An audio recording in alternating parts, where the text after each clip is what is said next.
I'm now calling to order a regular meeting of the City Council, Tuesday, October 14th, 2025 at 7 p.m. Please stand for the Pledge of Allegiance. I pledge allegiance to the flag of the United States of America and to the republic for which it stands, one nation, under God, indivisible, with liberty and justice for all. Roll call, Madam Secretary. Councilwoman Rogancy. Here. Councilman Dwyer. Here. Councilwoman McGee. Here. Councilman Boyke. Present. Councilman Noonan. Present. Councilman Lafferty. Here. Councilwoman Moore is present. We have a quorum. Next item. Next item is adoption of the consent agenda. So moved. Support Lafferty. Discussion?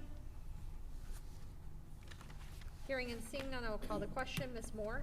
Yes? Mr. Lafferty? Yes. Mr. Dwyer? Yes. Mr. Boyke? Yes. Mr. Noonan? Yes. Ms. McGee? Yes. Rogan C. is a yes. Motion carries. Next item. Next item is adoption of the agenda. So moved with discussion. Support Lafferty. Discussion, Ms. Moore. Thank you. We have one item to add. It is a resolution adopting towing, storage, and administrative fees for regulated wrecker vehicles, and I will pass these down. There's 3, 2, 3, 4.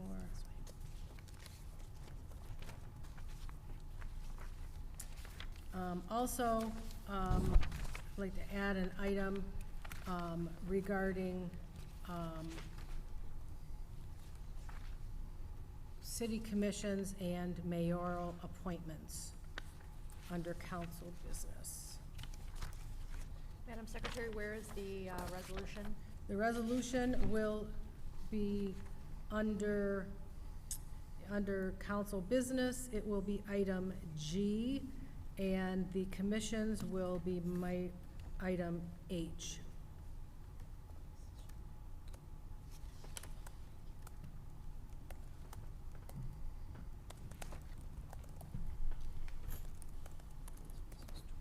Any other discussion? Hearing and seeing none, I will call the question. Ms. Moore? Yes. Mr. Lafferty? Yes. Mr. Dwyer? Yes. Mr. Boyke? Yes. Mr. Noonan? Yes. Ms. McGee? Yes. Rogan C. is a yes. Motion carries. Next item. Next item is calendar of pending matters, 6A, motion to receive and file. Support Lafferty. Any discussion? Hearing and seeing none, I will call the question. All in favor? Aye. Any opposed? Motion carries. Next item. Next item is 7A, approval of the bills of the general revenue funds. So moved with discussion. Support Lafferty. Discussion, Ms. Moore. Yes, Madam Chair, check number 684644 should be removed. That item was originally on the list of bills, but there was a $150 discount if we use the city's credit card. So we switched the payment to the credit card, and that credit card bill will come on a future list of bills. So this was a cost savings measure. So I would make a motion and with that exclusion of that check. Okay. Mr. Lafferty, you support that? Without objection. Thank you. Any other discussion? Hearing and seeing none, I'll call the question. Ms. Moore? Yes. Mr. Lafferty? Yes. Mr. Dwyer? Yes. Mr. Boyke? Yes. Mr. Noonan? Yes. Ms. McGee? Yes. Rogan C. is a yes. Motion carries. Next item. Next item is 7B, approval of the bills of the water and sewer systems. So moved. Support Dwyer. Discussion. Hearing and seeing none, I will call the question. Ms. Moore? Yes. Mr. Dwyer? Yes. Mr. Lafferty? Yes. Mr. Boyke? Yes. Mr. Noonan? Yes. Ms. McGee? Yes. Rogan C. is a yes. Motion carries. Next item. Next item is audience participation for agenda items only. Members of the audience who would like to address City Council this evening may do so by filling out an audience form located on the right side of the stage. This is for agenda items only, and you have 3 minutes. There is time at the end of the meeting for general audience. First up is Lori Harris.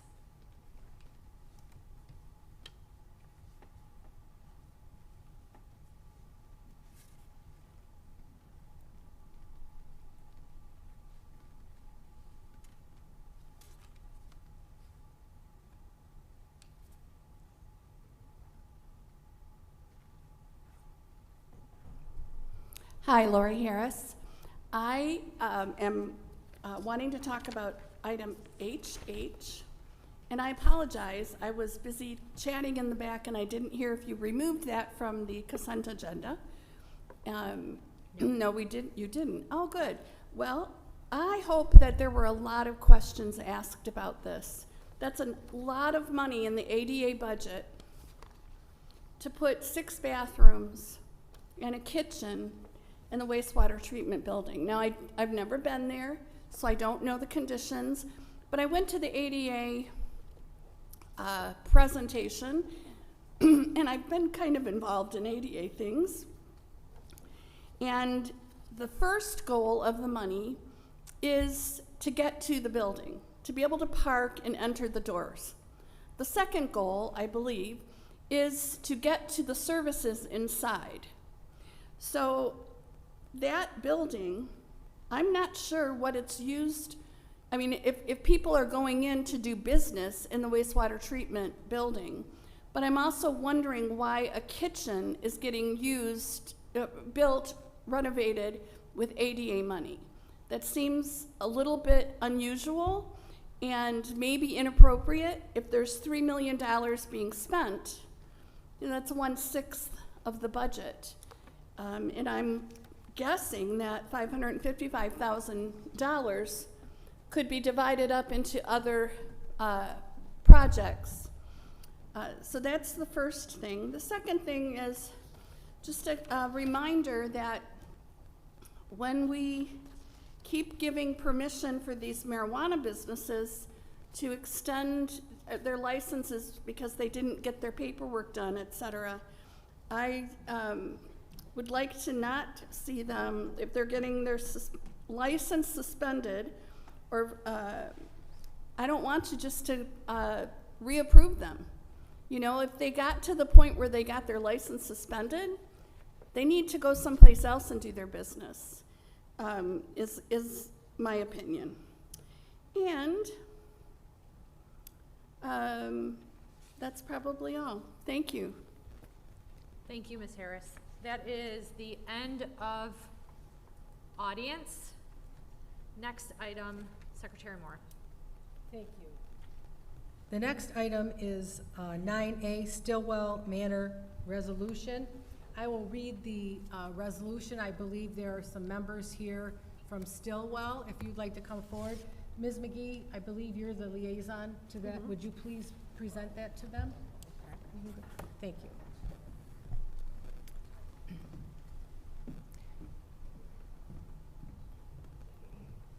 Whereas Stillwell Manor, located in the city of Warren, Michigan, was established in 1975 and has proudly served as a residence and community for generations of Warren residents for 50 years. And whereas for half a century, Stillwell Manor has provided safe, affordable, and supportive housing for senior citizens, fostering dignity, independence, and a strong sense of community.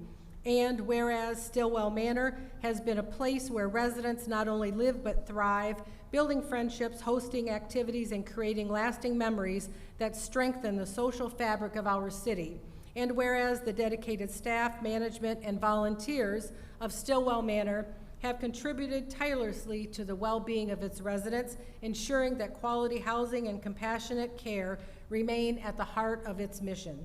And whereas the Warren City Council recognizes the importance of senior housing facilities such as Stillwell Manor in promoting stability, inclusivity, and vitality within our community. And whereas the 50th anniversary of Stillwell Manor is a momentous occasion worthy of recognition and celebration by the residents and leadership of the city of Warren. Now therefore be it resolved that the Warren City Council, on behalf of the residents of the City of Warren, hereby proudly commemorates the 50th anniversary of Stillwell Manor and extends its heartfelt congratulations and gratitude to its residents, staff, and supporters for 50 years of service and commitment to our community. Be it further resolved that this resolution be presented to Stillwell Manor in honor of this historic milestone as a symbol of the city's recognition, appreciation, and best wishes for many more years of success. Resolution adopted this 14th day of October 2025. If the members from Stillwell could come up to the microphone and please introduce yourselves. Jerry Burden, member of the Housing Commission. Thomas Miller, member of the Senior Housing Commission. Debbie Ladensack, Housing Commissioner. Thank you, and I would make a motion to approve. All in favor? Support Lafferty. Thank you. Aye. Aye. Aye. Congratulations, everyone. Thank you. Madam President, I would also like to thank the council for all you have cooked for us, for our Thanksgiving and our Easter party, and for all your fellowship attending our events, and hope that it continues into the future. Thank you very much. Thank you, Mr. Burton, very much.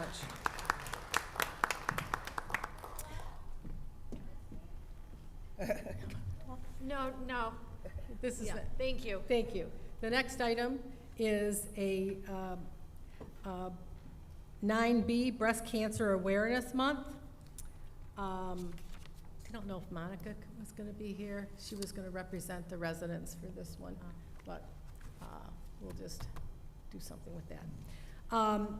Whereas breast cancer is the most commonly diagnosed cancer among women in the United States, impacting 1 in 8 women over the course of their lifetime, and also affects men, and whereas early detection through regular screenings, education, and awareness significantly increases survival rates and improves treatment outcomes, and whereas advances in medical research, treatment, and community outreach have saved countless lives, yet thousands of families continue to face the emotional and financial burden of this disease each year.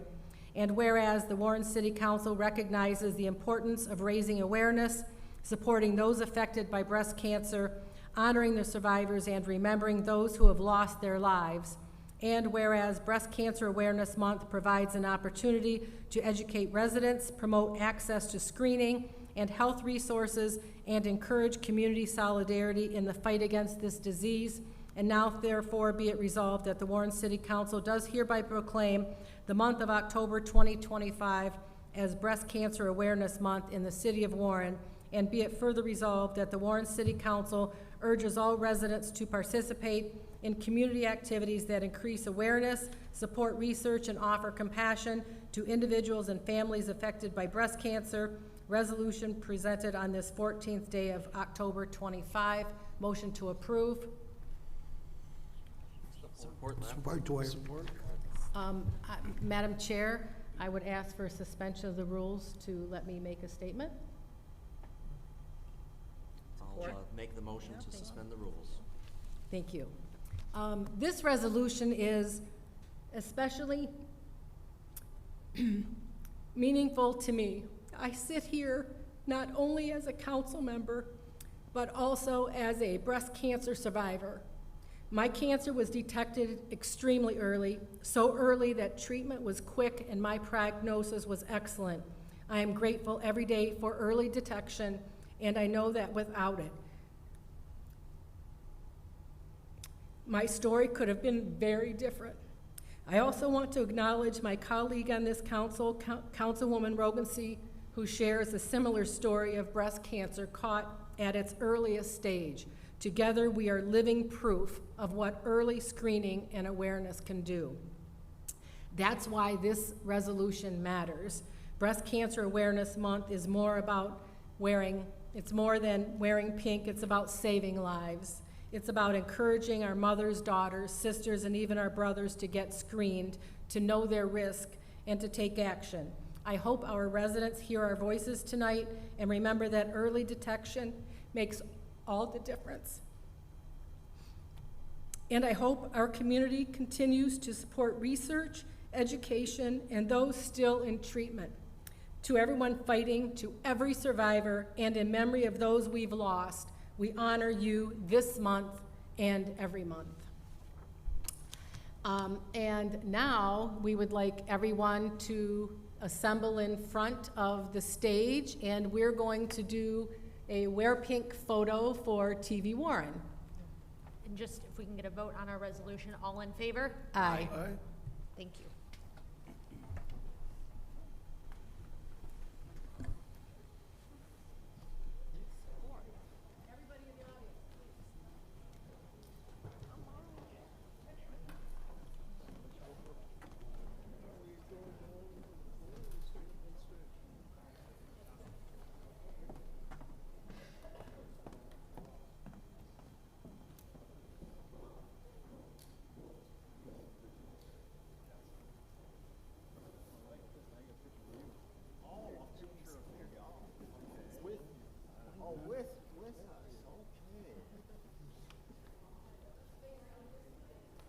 Looking this way or looking this way? We're gonna go over here. We'll go right over here. Should we get down on one knee?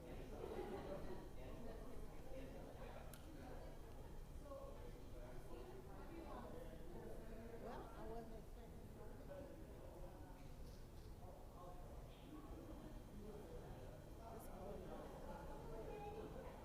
What are you thinking?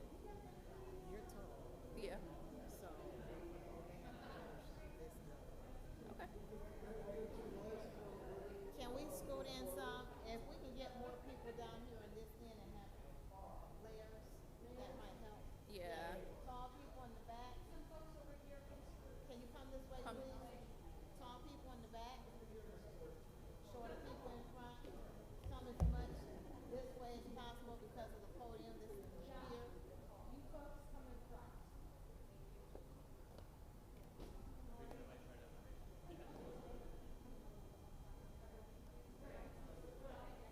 Come down this way, please. We're trying to get past this. Come down this way. Yes. Is this in the way? Come down this way, please. Squeeze in. Come down this way. We're trying to get past this podium here. You're still getting it? We'll take it out? Yeah. Okay.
Madam Chair, Mr. Lafferty. I'd like to ask, we've celebrated your victory and Ms. Moore's victory over cancer and kicking its butt, but I'd like to ask for a moment of silence for all those that we've lost, our loved ones, friends, and family that have succumbed to this horrible disease.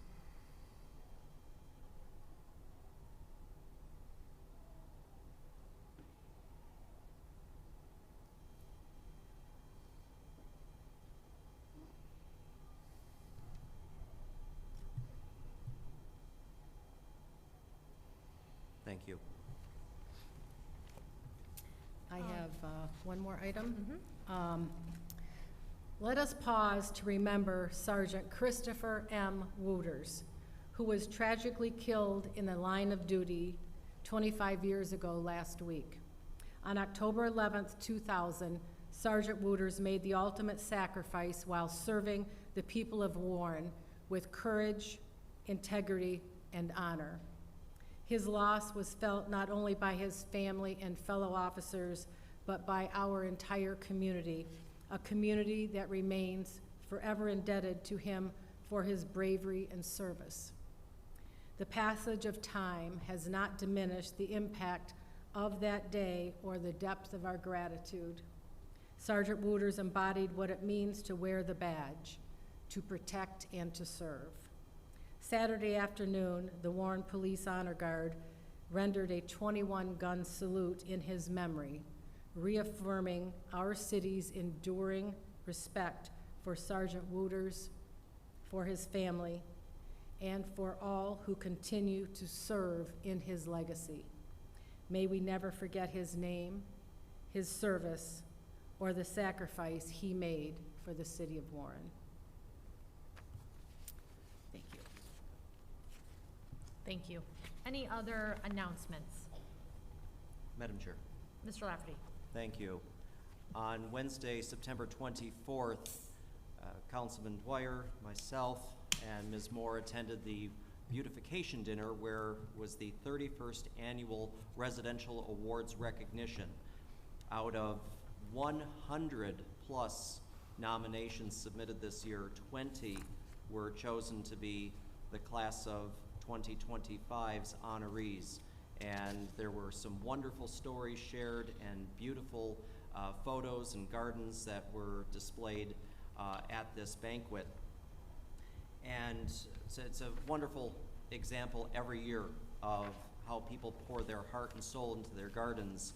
And there's some importance greater than just the beautification that they provide, because beauty and the gardens that they represent spreads in the neighborhood. It becomes a competition neighbor to neighbor, and the beauty spreads, and that's a wonderful thing to have in the neighborhood, and it combats blight in every form. One of the funny stories that I came away with was that one of the finalists that we were sitting at the table with said that they had gone to the gazebo for the dinner.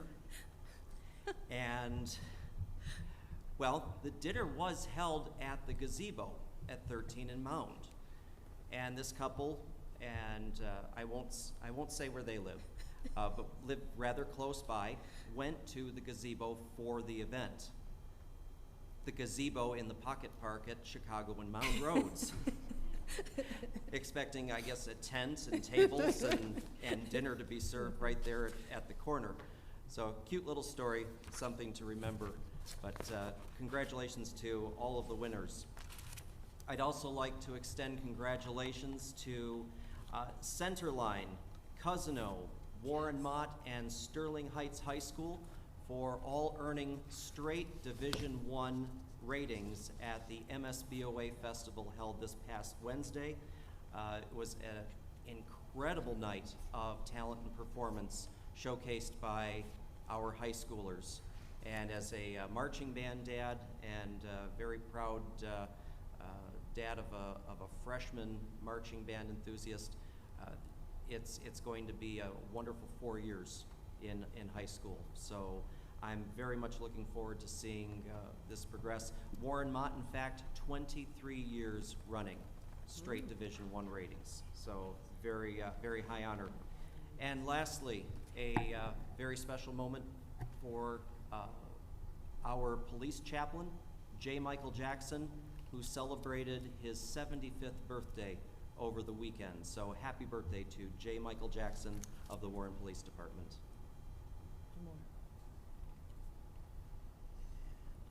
Yes. And so we also have one of our very own, our Warren firefighter, Adam Mazer Baker, who was appointed to fill a vacancy on the Warren Consolidated Schools Board of Education. So congratulations to Adam Mazer Baker.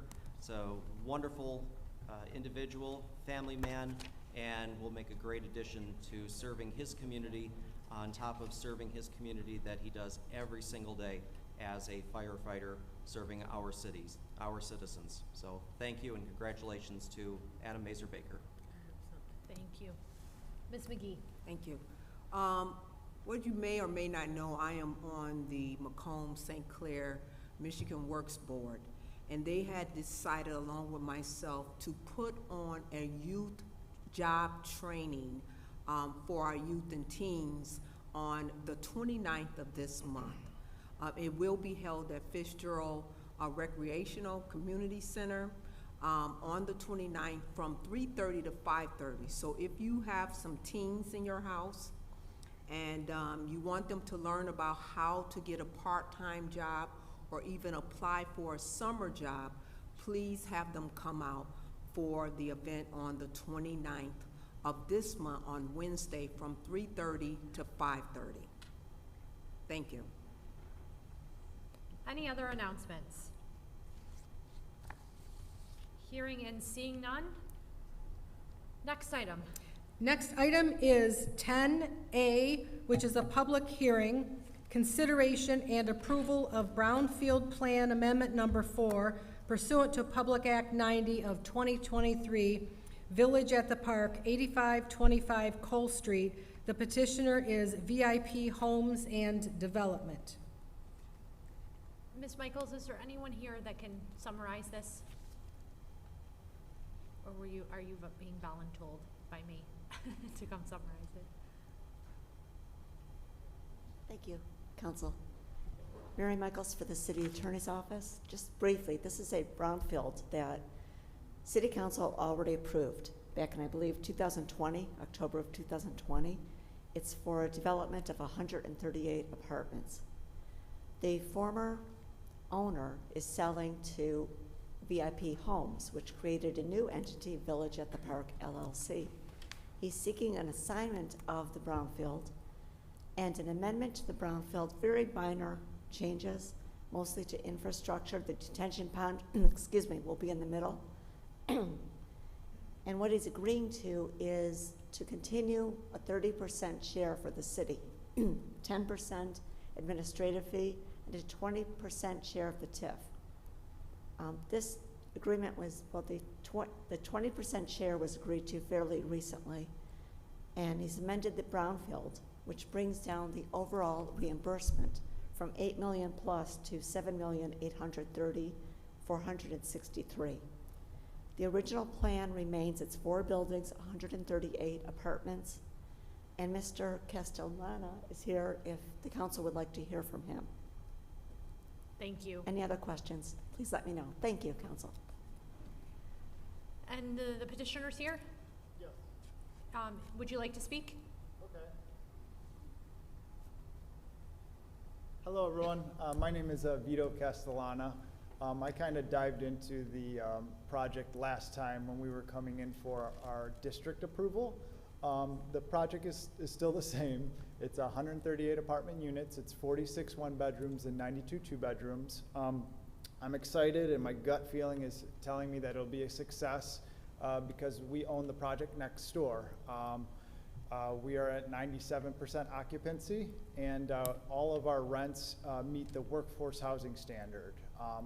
Our 1 bedrooms will go for around $1,300, and our 2 bedrooms will go for around $1,700 to $1,800, which meets the MSHDA standards for about 80% AMI on our entire project. So we're excited to build new homes in Warren. We provided a diagram last time that shows the housing stock currently in Warren, and we're proud to say that if of course, approval of this project, it will be the first project in about 40 years of this size. So I believe the demand is there. Based on our studies, it showed that a majority of the people living in our communities are millennials and that work within a 5-mile radius. So I believe that the demand is there, and we're looking to build this new community beginning next year when we get through our engineering approvals, and we're very excited about it.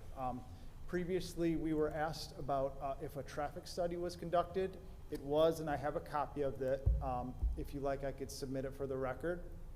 And previously, I was asked about a parking ratio. We do adequately park. 276 spaces were required, in which we have 285. And what that dummies down to is each unit gets 2 spaces. So I have the traffic report I could give to you guys. It had little or no impact on traffic due to there is 4 means of ingress, egress. You could either get through to our community through Longview, Lund. You could even go through Tech Plaza if you like, and get off on 12 Mile or Van Dyke pretty easily. A lot of people, if they're traveling north or south on Van Dyke, can take Kennedy Circle to our community through Kennedy Circle Drive. Or if, say, you want to get off on 12 Mile, you have 2 means of ingress, egress, and that's what the report shows. So I have that here as well. Thank you. You Sure. can give the report to Ms. Camp here on the Sure. end. Is anyone from, no, I'm gonna open the public hearing.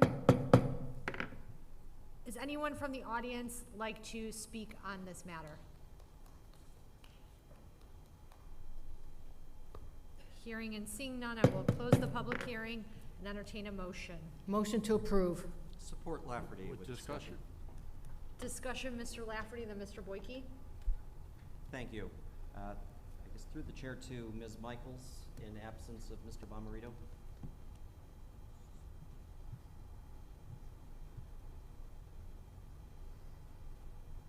Good evening, ma'am. Just to follow up from the previous meeting and the discussion regarding our, the holdover and the demolition costs. Now, you made mention of it in the letter on October 7, and you explained that that Cole has assigned Village at the Park rights to the payment. Could you just expound upon that?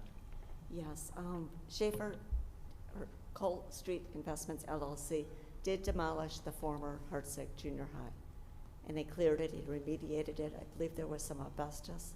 He did submit the cost, but he wasn't reimbursed because nothing was built. So there weren't any incremental taxes to reimburse him. Mm-hmm. Once they become available, those costs aren't being waived. They are being assigned to VIP Homes or Village at the Park LLC for reimbursement. Okay, so Village at the Park is taking on not only the cost, they're buying the debt. They're going to be reimbursed for it through the new agreement. That through is the assignment. correct, absolutely. And we're having Cole Street agree to that in the agreement. Okay, that is what I wanted to understand, that because I knew we had to have some liability from the previous agreement that we had authored back in 2020. That was the loose end that I wanted to make sure we tied up. So thank you for That clarifying is correct. He submitted the cost just in time. Okay, all right, very good. That is the only question I have. Thank you. Thank you. Mr. Boyke. I have a question for the petitioner. If you could approach, please. Yes. I might be a little premature in asking a question, but with the project that's coming up, was there consideration for a retention pond for water runoff from the apartments? So previously, when this project was approved years ago, you didn't need a retention pond. Now it is required. So we will retain water and get an engineering approval, because that's a new thing that Eagle has permitted. So we will actually have a functioning retention pond rather than previously approved. It was a shallow pond that didn't retain water. So that's a you're part taking of. it into consideration, I appreciate that. Mhm. So water doesn't end up in basements. So Correct. Thank you very much. Yes. Yield back. Any additional questions, discussion?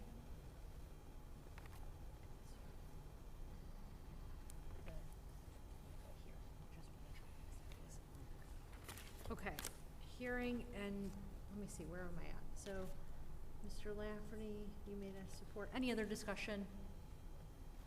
Okay, I will call the question. Ms. Moore? Yes. Mr. Lafferty? Yes. Mr. Dwyer? Yes. Mr. Boyke? Yes. Mr. Noonan? Yes. Ms. McGee? Yes. Rogan C is a yes. Motion carries. Next item. Next item is 10B, which is a public hearing, consideration and approval of a commercial rehabilitation exemption certificate pursuant to Public Act 210 of 2005. The petitioner is VIP Homes and Development, 8525 Cole Drive, Warren, Michigan. Anyone object to me just opening the public hearing and moving past the summary please. and petition? Please. Petitioner speaking, okay. I will open the public hearing. Is anyone from the audience interested in speaking on this matter? Hearing and seeing none, I will close the public hearing and entertain a motion. Motion to approve. Support Lafferty. Discussion. Hearing and seeing none, I will call the question. Ms. Moore? Yes. Mr. Lafferty? Yes. Mr. Dwyer? Yes. Mr. Boyke? Yes. Mr. Noonan? Yes. Ms. McGee? Yes. Rogan C is a yes. Motion carries. Next item. Next item is 11A, consideration and adoption of a resolution approving an agreement between the City of Warren and Turning Point Macomb. So moved. Support Dwyer. Discussion? Hearing and seeing none, I will call the question. Ms. Moore? Yes. Mr. Dwyer? Yes. Mr. Lafferty? Yes. Mr. Boyke? Yes. Mr. Noonan? Yes. Ms. McGee? Yes. Rogan C is a yes. Motion carries. Next item. Next item is 11B, consideration and adoption of a resolution approving an agreement between the City of Warren and St. Vincent de Paul. Motion to approve. Support Lafferty. Discussion? Hearing and seeing none, I'll call the question. Ms. Moore? Yes. Mr. Lafferty? Yes. Mr. Dwyer? Yes. Mr. Boyke? Yes. Mr. Noonan? Yes. Ms. McGee? Yes. Rogan C is a yes. Motion carries. Next item. Next item is 11C, consideration and adoption of a resolution approving an agreement between the City of Warren and Hearts for Homes. So moved. Support Lafferty. Discussion? Hearing and seeing none, I'll call the question. Ms. Moore? Yes. Mr. Lafferty? Yes. Mr. Dwyer? Yes. Mr. Boyke? Yes. Mr. Noonan? Yes. Ms. McGee? Yes. Rogan C is a yes. Motion carries. Next item. Next item is 11D, consideration and adoption of a resolution approving an agreement between the City of Warren and Care House. So moved with discussion. Support Dwyer. Madam Chair. Discussion, Ms. Thank Moore. you. I just want to see, Ms. Tereschenko, is there anything you want to share with council, or are you good? Okay, thank you. Any other discussion? Madam President? Mr. Lafferty? Ms. Moore, I wanted to make note that all of these letters were signed by Mr. Bomarito, and they indicate that he is the Community Development Director. I'm not sure of that, if that's in the budget, if he actually is the Community Development Director. So I that- don't know. That shares the title under Economic Development and Community Development Director, of which we do not have one at this time. So I wanted to point that out for reference and put that into the record. Thank you. Thank you. I will call the question. Ms. Moore? Yes. Mr. Dwyer? Yes. Mr. Lafferty? Yes. Mr. Boyke? Yes. Mr. Noonan? Certainly. Ms. McGee? Yes. Rogan C is a yes. Motion carries. Next item. Next item is 12A, legal update from Mr. Schroeder. Motion to approve. Support. Discussion, Mr. Schroeder. Thank you. A couple of things. In talking with the legislative affairs consultant within the last few days, there's some bills pending in the legislature. One deals with the Kratom, the gas station heroin, that the council voted unanimously to have us look into and see if we could ban that substance. We're running into some potential preemption issues. If we pass such an ordinance, may be preempted by state law, but the legislature now has a plan to possibly institute a statewide ban. So that would be very helpful for us. That bill dropped in mid-September. It's in the House. It was referred to the Committee on Regulatory Reform, so that's good. In addition, there are some bills that just dropped the other day that seem to be moving very fast. I didn't see it coming, but they're marijuana-related bills and hemp-related bills. First, with the marijuana, there's a proposal in the state Senate that's having a hearing tomorrow, and this came up really fast, that would put a cap on the number of marijuana retailers in the city. So even though now we have a zoning-based limitation that doesn't have a hard cap, the proposed legislation would limit to one marijuana retailer for every 5,000 residents. Now, I heard from some people today that they may compromise and make it 1 out of every 10,000 residents, which in Warren would be a cap of 13. So this would come from the state. Any existing facilities would be grandfathered in. Again, apparently there's a hearing tomorrow in front of a committee on this. This bill was just dropped, so they're moving this for some reason. Another part of the bill would be to ban intoxicating hemp.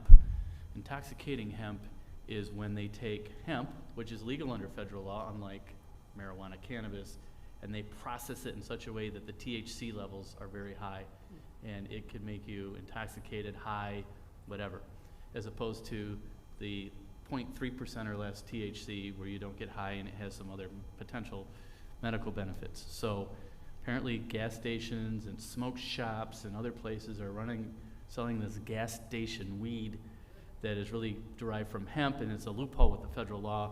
So they're trying to ban that. I think that would probably be good for the community.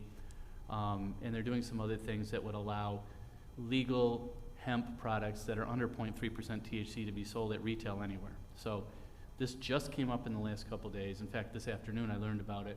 I thought it was important enough to mention now because you may want to call your legislator and have further conversations with your governmental affairs representative about how this affects the city. We may want to maybe have a committee of the whole to give direction on what to do here, because this could have a big impact on the city. We've dealt with these issues in various different forums, and these issues are all kind of still out there. So personally, I think it would probably be helpful if I understand the direction we were going, but that's an update. We also have some other things on the agenda, but that was the update I wanted council to get today. Ms. Moore. I had a question about the hemp. What are the products that incorporate that level of hemp that's a problem? Is it drinks or smoking or gummies or? I'm not as up on it as I should be, because these are really products you can get at a gas station, and it will, it's hemp. It's derived from hemp. So there's a whole federal law that was passed several years ago that legalized hemp. And so they've learned how to process it in such a way that it becomes intoxicating. The THC levels are much higher than what you would get, in a natural form. So it could be And like so a candy it could be- or yeah, a it could be drink or anything, really, yeah. right? Well, smokable products too. Oh, okay. So Okay. there's all kinds of intoxicating hemp products out there. And there's sort of a loophole. People are getting mail ordering it and everything. So it's a problem. Okay. Thank you. Any other discussion? Motion to receive and file. Support Lafferty. I will call the question. All in favor? Aye. Any opposed? Thank you for the update, Mr. Schroeder. Next item. Next item is 12B, request of City Treasurer Lori Barnwell to authorize the hiring of outside legal counsel for the Treasurer's Office, consideration and adoption of a resolution. So moved with discussion. Support Lafferty. Discussion. Discussion, Ms. Moore, then Mr. Lafferty, and then Ms. McGee. Thank you. I'd like to ask Ms. Barnwell to come up and please explain the situation. I know it's very complicated and it's gone on for a while, so maybe Yes. lay terms. Thank you. Thank you so much, Council. I appreciate you hearing my thoughts this evening. I'm going to read a few things I have written down, and of course, any questions that Council has of me or my team, you can ask at that time as well, of course. This evening, I am asking City Council to approve outside legal counsel so I'm able to access the civil service agenda without the mayor's direct approval. Let me first acknowledge that accessing the civil service agenda still demands I work with a variety of qualified people. I have to work with human resources on updated job descriptions and ensure I am following all policies and procedures. I have to work with union leaders to ensure I am honoring their contracts and putting members in a better position. I have to work with the City Council and the Controller's Office to ensure the budget is being followed. Only after all these steps have been achieved may it proceed to civil service. And in the past, having the mayor sign off and approve everything going on the civil service agenda, like they do for City Council, was a way of giving one last look at their items to ensure accuracy, proper execution of vision, and that policy was being followed. I served with the previous mayor for 2 terms, and this is exactly what he did.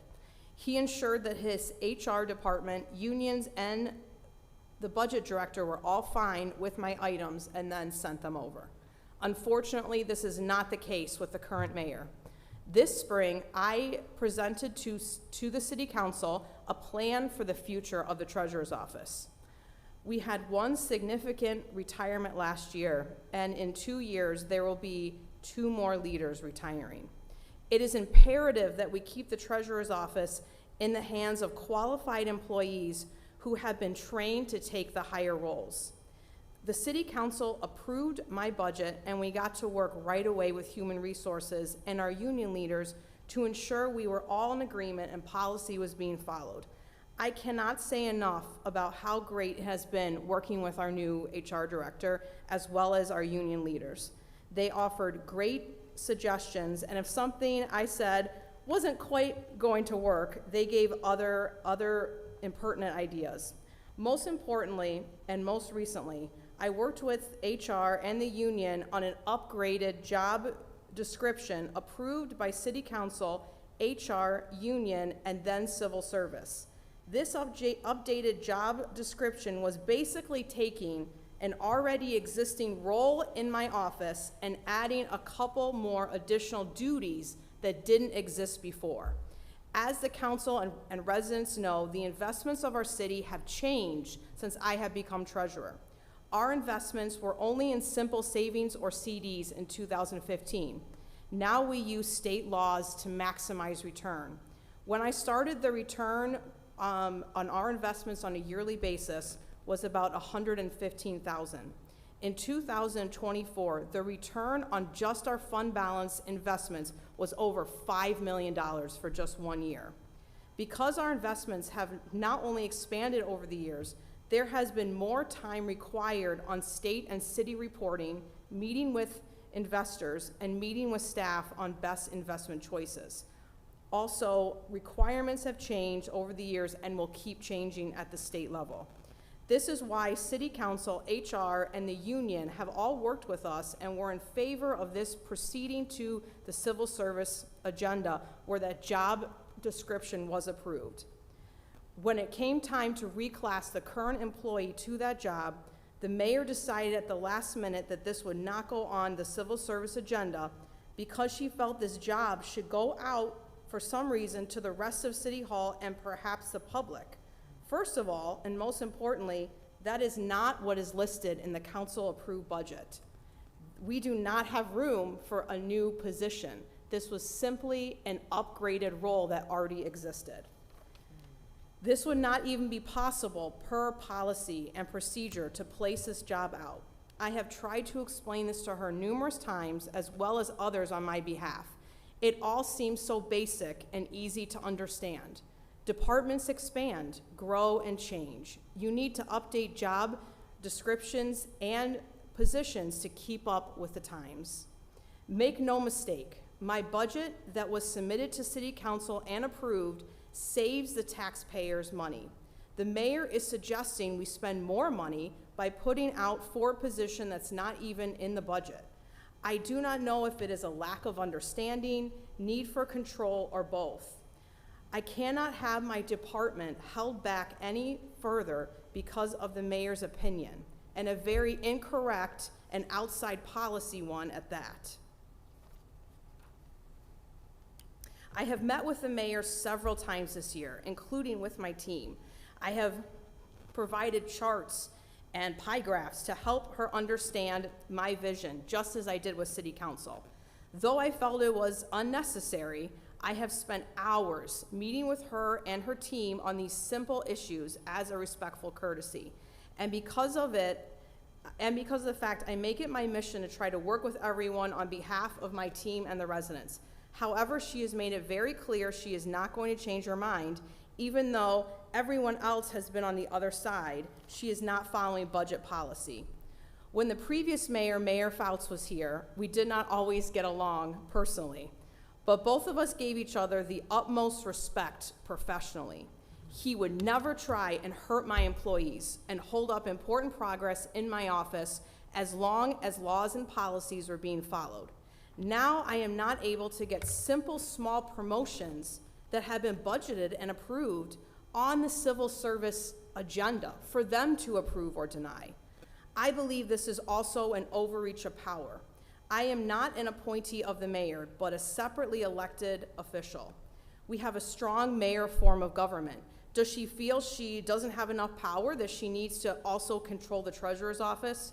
For her to have such a direct role in hiring, job descriptions, and promotions in the treasurer's office should give everyone pause. We are the payment hub of the city with main access to all the banking, investments, and other financial duties. It is not her role to oversee those things, but mine.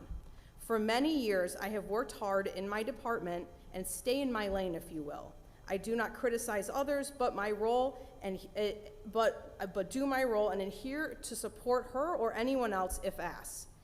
The mayor has a large lane, and by city charter and law, she should stay in her lane and not try to overreach and run another department she is not elected to be over. This is a matter of law, one I feel is winnable based on past court cases and our own charter. Our charter nor commission rules state that the mayor's signature is required on these documents, especially from a separate elected official. Instead, the mayor should focus on doing her job, including hiring a city attorney, which should be a top priority. There are a lot of issues right now here in Warren that are not getting her attention. She needs to refocus on those things. Her residents are looking for her to make her own decisions for the future of Warren, just like they are asking the same of me. Work on the vision you were elected to, Mayor. Do not overreach into others doing what they were elected to do and approved to do by City Council. I'm asking the City Council to allow me to bring my case for this overreach of power. I do not understand why it is harder for me to access civil service agenda than the City Council agenda. I am able to send my items directly over to you. If not the case, the mayor could hold up and control opening new bank accounts, budget items, contracts for needed financial services, crippling my department already more than she already has.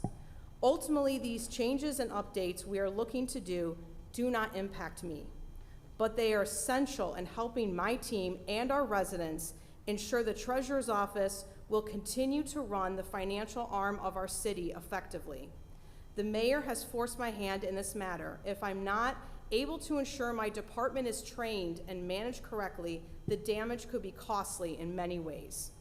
Most of my team is here tonight, and I am so proud of them. I have seen them all grow in amazing ways. They have all done their part by doing wonderful work for our residents. Now it is my job to ensure they have the training and support to go to the next level. So when the next treasurer comes in, they will come in like I did, with a wonderful team in place, ready to help walk beside them as they transition and enter a new chapter. I just wanted to note too, before I came here this evening, I did receive an email from the mayor, and she was discussing civil service policy and all these things that had nothing to do with what I'm talking about here tonight. I just want to say, Mayor, I am aware of civil service policy. I've been following it for 10 years. And this is an overreach of power, and this is about the mayor should not be in control over another elected official. And though she's, the mayor is a nice person, but so far, in my eyes, has proven to not be a decisive leader and not able to make hard decisions. The only thing that I have seen her do is stand in the way of other leaders trying to make those decisive choices. Whether it comes to things with my office, she has stood in the way. The South End Library, where residents have waited for years and years for these services, she tried to stand in the way and claim we don't have the funds, even though we have $8 million just waiting for these residents to get these services. She tried to stand in the way of the Land Bank Authority, which is going to be used so effectively to build more homes and get more residents to be homeowners. So if, Mayor, you want to run your administration how you want to, that's fine. But I would ask that you stay out of the way of leaders who are trying to be decisive and make a difference for the residents. Thank you, Ms. Barnwell. I do want to state that during our budget hearings, Ms. Barnwell presented very comprehensive plan for the future, and certainly commend that, because Ms. Barnwell's not going to be in this job almost 2 years from now, and she had the foresight to set her department up for success, keeping in mind those things that were going to happen, retirements and other things. I wish everybody in this city had the foresight and really the charity of doing that, because you don't have to do that, but you are setting things in motion so that Warren is better after you leave. And it will be a void where you won't be in the treasurer's office. You've been the best treasurer we've ever had, in my opinion. Now, what is holding it up? Is it a signature? Yes. So basically, what the process is as we want to do things, so we have to go before your body first and get city council approval on any new updated job, just kind of like what I did when I came before you. Here's what we're looking to do. Then we work with HR on these job descriptions, making sure they're in line with other job descriptions, and it's, following union contract and, all of these things that HR makes sure that we do. So, for example, there were titles in the city council budget that HR was like, well, we can't really use that title because of these reasons. So we changed the title. So those things seem small, but they are important. They are following policy. So, we work with HR, and then I have always had a great relationship with our unions as well. And ensuring that the unions are on the same page is very important, because if you don't do that first, before it goes to civil service, then, there could be miscommunication, and unions could say, well, Lori, this is going to perhaps hurt XYZ employees. So that's why you always get the support and cooperation of the unions before you proceed. And that's what I've done my entire career. Every time we do a reclassification, or we do a promotion, or there's any changes, we're always constantly running that by the unions. So, there was a lot of meetings, we did a lot of things. And then the final step, so everything is then submitted through Human Resources, and then the mayor signs off before it goes on the agenda, the civil service agenda. Okay, so we got everyone on agreement, everyone's good, and then by the time it gets to the mayor for her to do her last sign off, she has a problem with it, even though all this other work has already been done. And then it's like, it's one thing for her to have a different opinion, but what she's asking is actually against the budget. So I think, Mr. Schroeder, you're well aware of, I think there was a similar lawsuit that was brought in the county dealing with the county executive and duly elected official in the county that is similar. I'm just wondering, does the mayor have the authority? Is it an approval authority, or is it a ministerial sign the paper authority?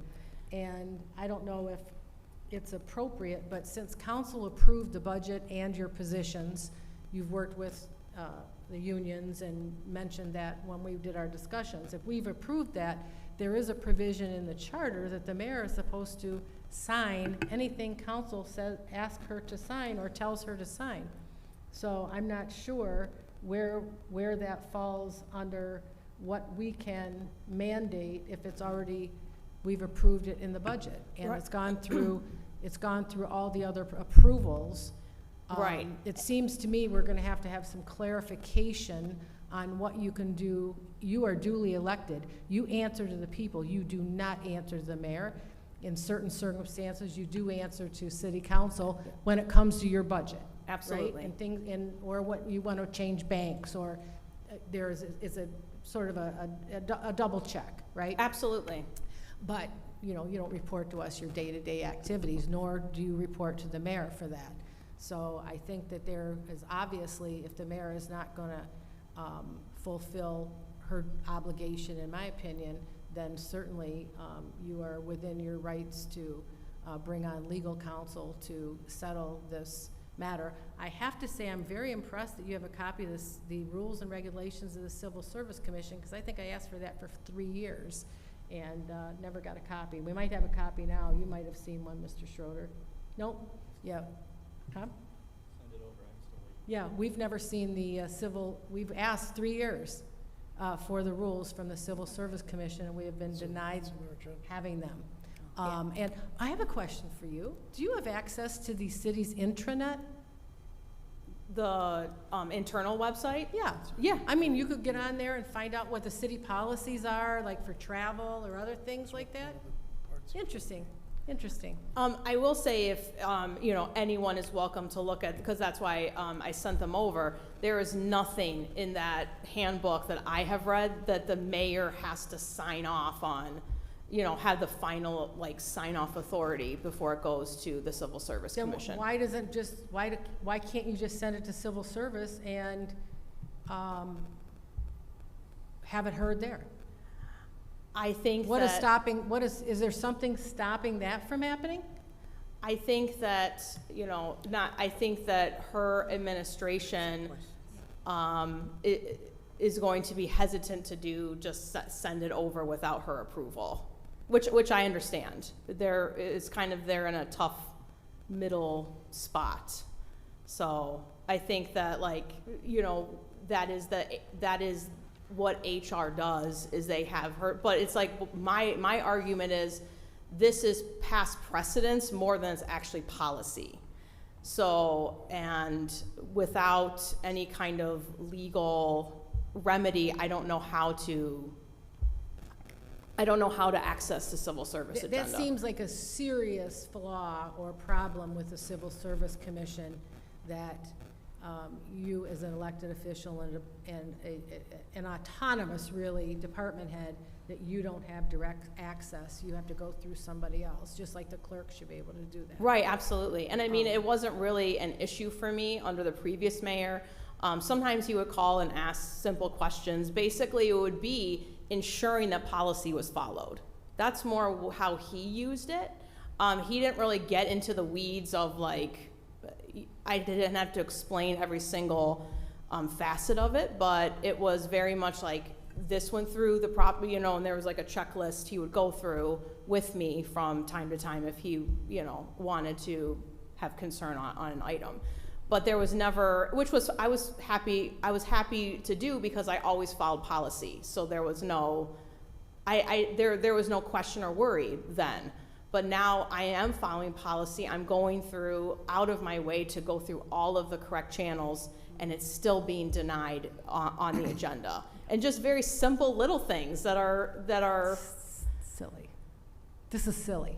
It's very silly. This is really and silly. It's honestly been a huge strain for my department. Yeah. And I think that, you know, if this is just, you know, a political thing, like you're trying to, you know, hurt me politically or personally or whatever the situation is, like that's not what's happening here. You're hurting my department. Right. You're hurting my people. We should be supporting each other. 100%. To make this city is.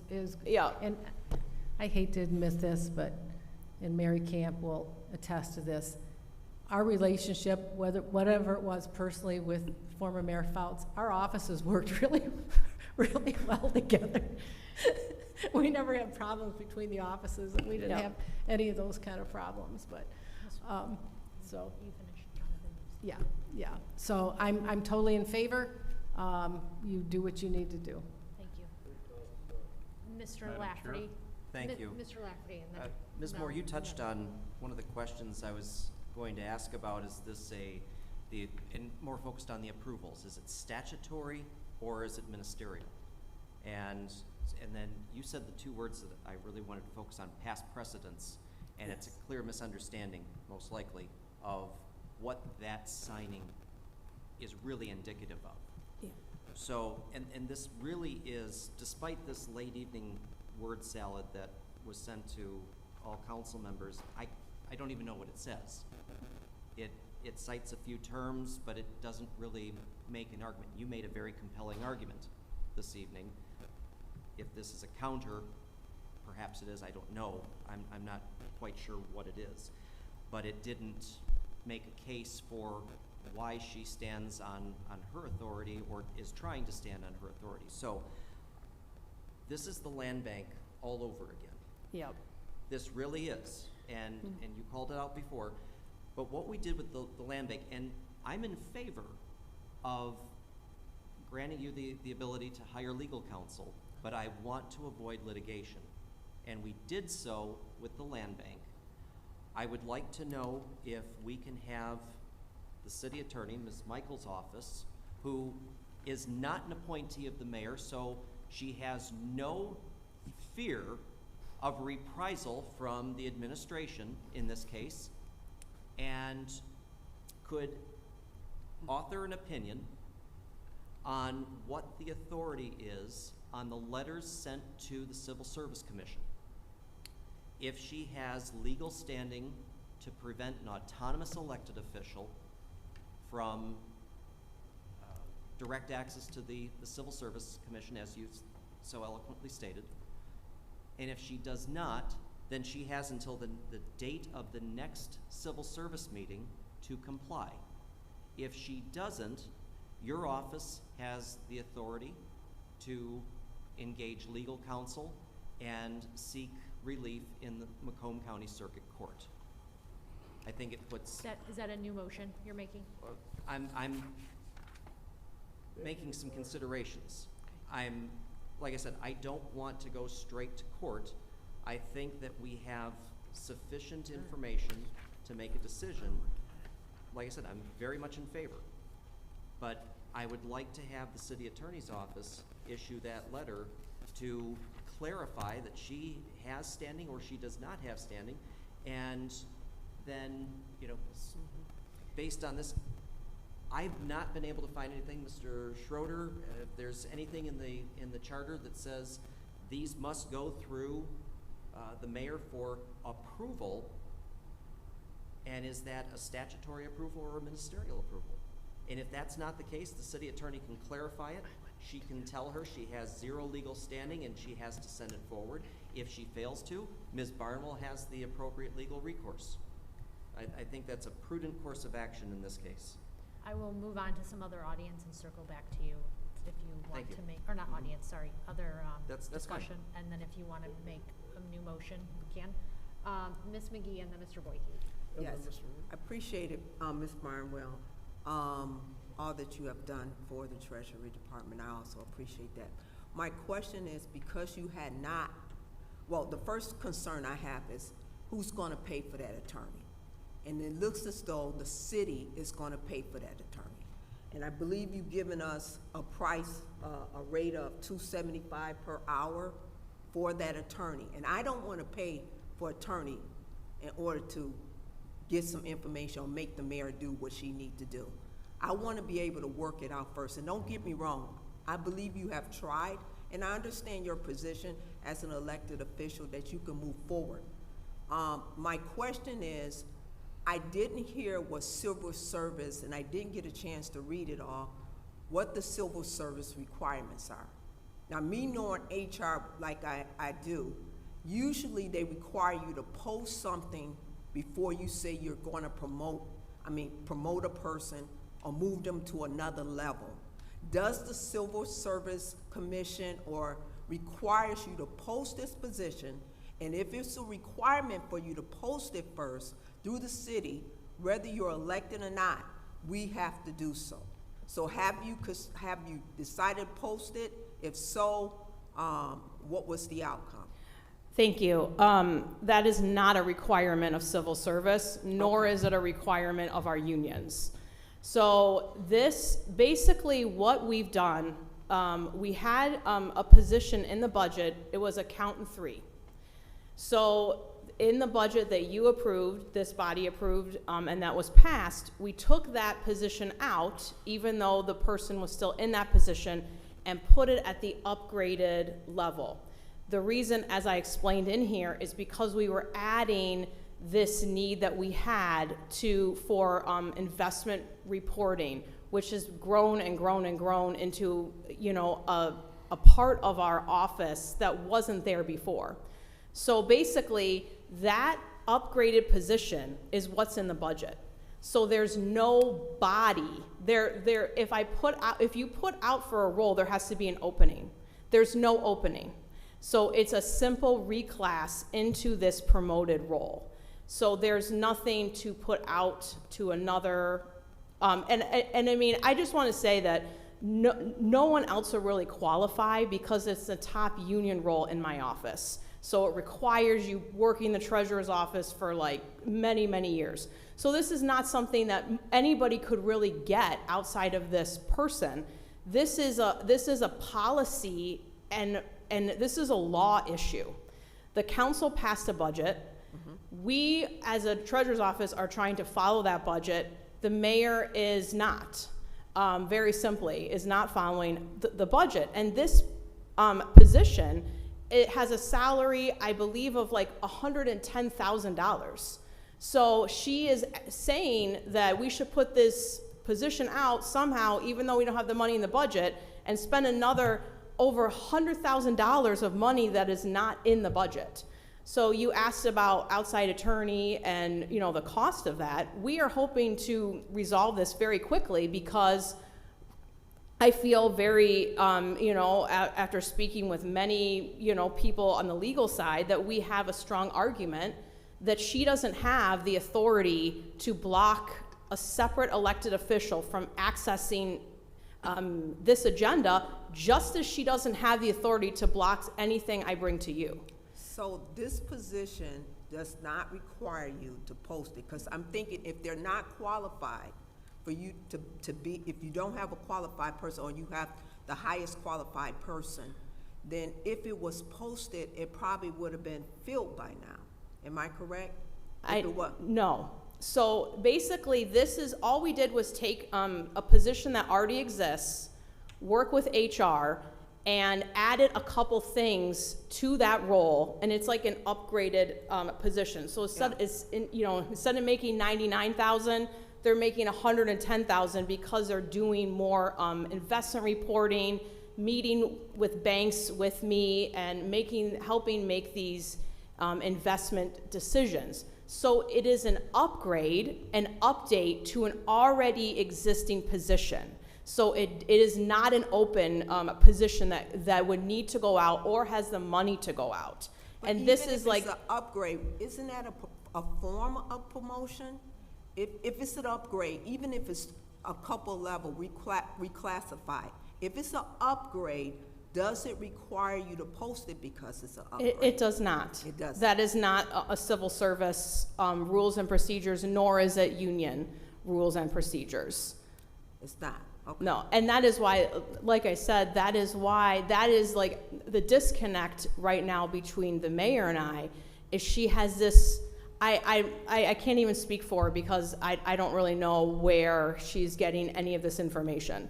But that is why the department head is charged by, in the civil service rules and procedures, they are charged to work with HR. They have to. I have to. And I'd want to anyway. But HR ensures that I'm following HR policy. The union ensures that I'm following union contract. Once it gets to civil service, they could make the decision to approve or deny. Our civil service our civil service commission, all of them are great members, and they think very critically on these things. And it's up to them at this point to offer an approval or denial. The mayor should not be offering approval or denial. And if they deny, can they like use a grievance process and move forward and say, we deny, we don't want this person in this position, you have to post it first? I don't think they would do that because it's not in the budget. So this whole, and that's basically what I'm saying. The Civil Service Commission, most of them have been involved and worked in this, or have worked in the city. If this is not in the budget, they will not they will not go against the council budget. So it's like this idea of posting it. It is not an open position. There is not the room in the budget. Okay, my next question is for Mary Michaels, if you could come to the mic. I appreciate it. Thank you.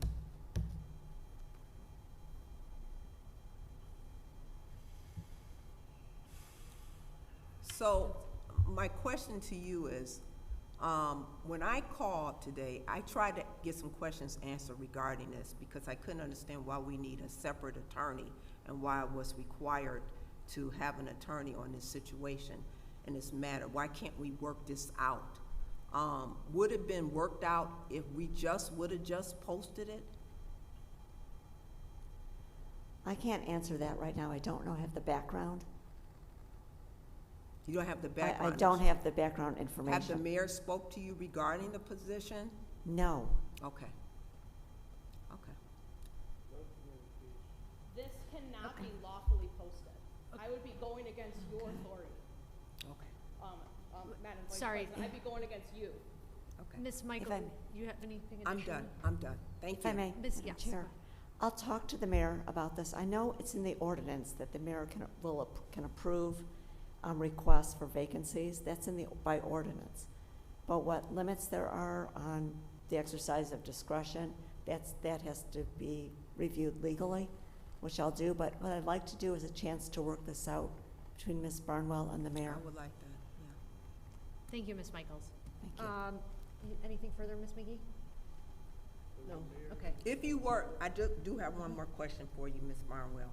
If you were to not receive approval from us, could you proceed and still get a lawyer to take care of it without us, our approval? No. No. Okay, I want to make sure. Okay, thank you. I appreciate it. Mr. Boyke? Ms. Barnwell, I want to commend you. I did it at the budget meeting. You were the only one there that was very well prepared. You answered all our questions. When we talked about the library funds, you answered them. Those numbers were backed up by our city controller. And I see the problem you have. As far as posting or not posting, to me it's irrelevant right now because that's a union issue. And if it's a union issue, they'll file a grievance. And that could always be handled through a grievance process. But this isn't a new opening. This is combining a position and upgrading. We do that in the budget all the time. We did it for the police department, for an employee there to recognize their certification. We do it all the time. So I don't know what the problem is now. I could tell you again, is anybody here from the administration to rebut any of this and advise us? I don't see. Jared can, from HR. I'd like to hear, thank you. Hello, everyone. Yes, as Ms. Barnwell has stated, I've worked really closely with her to try to get her positions through. This included a lot of conversation with not just me, but my staff, the unions, the mayor. I guess to summarize all this, the biggest question for the position she's looking at, which is treasurer manager, is whether it should be posted or reclassified. And so it goes either way. If it's posted, it follows the civil service merit system. It would go for about a week, and then it would go to whoever the top qualified candidate would be. If it's reclassed, it would go into whoever the most top qualified candidate is. That's only if we know for 100% fact that there's no one that would get this positions besides the person who's being offered the role. But besides that, I've spoken to Ms. Barnwell and Mayor Stone, and they're both kind of, one's posted, one's reclassed. But that's kind of the summary of everything that we're at. Thank you. Question, since you're in charge of the human resources, I was under the impression that civil service has an outside attorney they use from time to time. We use our legal department. All of our legal department attorneys have to sit on a couple, I think it's like two Since you've been here, we've committees. been using local, our city attorney, in other words. No outside counsel? No, I use Laura Sullivan. She's our legal department. All right, so where we at? You're recommending it or not recommending it? Well, in this instance, the way that it was explained to me back in June was that the mayor has, per charter or ordinance, whatever it may be, has final authority over how her administration is run, right? Efficiently, whatever it may be. And then I was explained by the legal department, the mayor has the authority to pause or ask questions on things going towards the civil service board. Am I a lawyer? Am I an attorney? I can't explain that. I think this would be a conversation as recommended between the attorneys and legal to kind of go to that way. But I'm operating how the way it was explained to me. Okay. Yeah. When you say the mayor has authorization, that's over appointees. How about an elected official? That one I can't answer for you.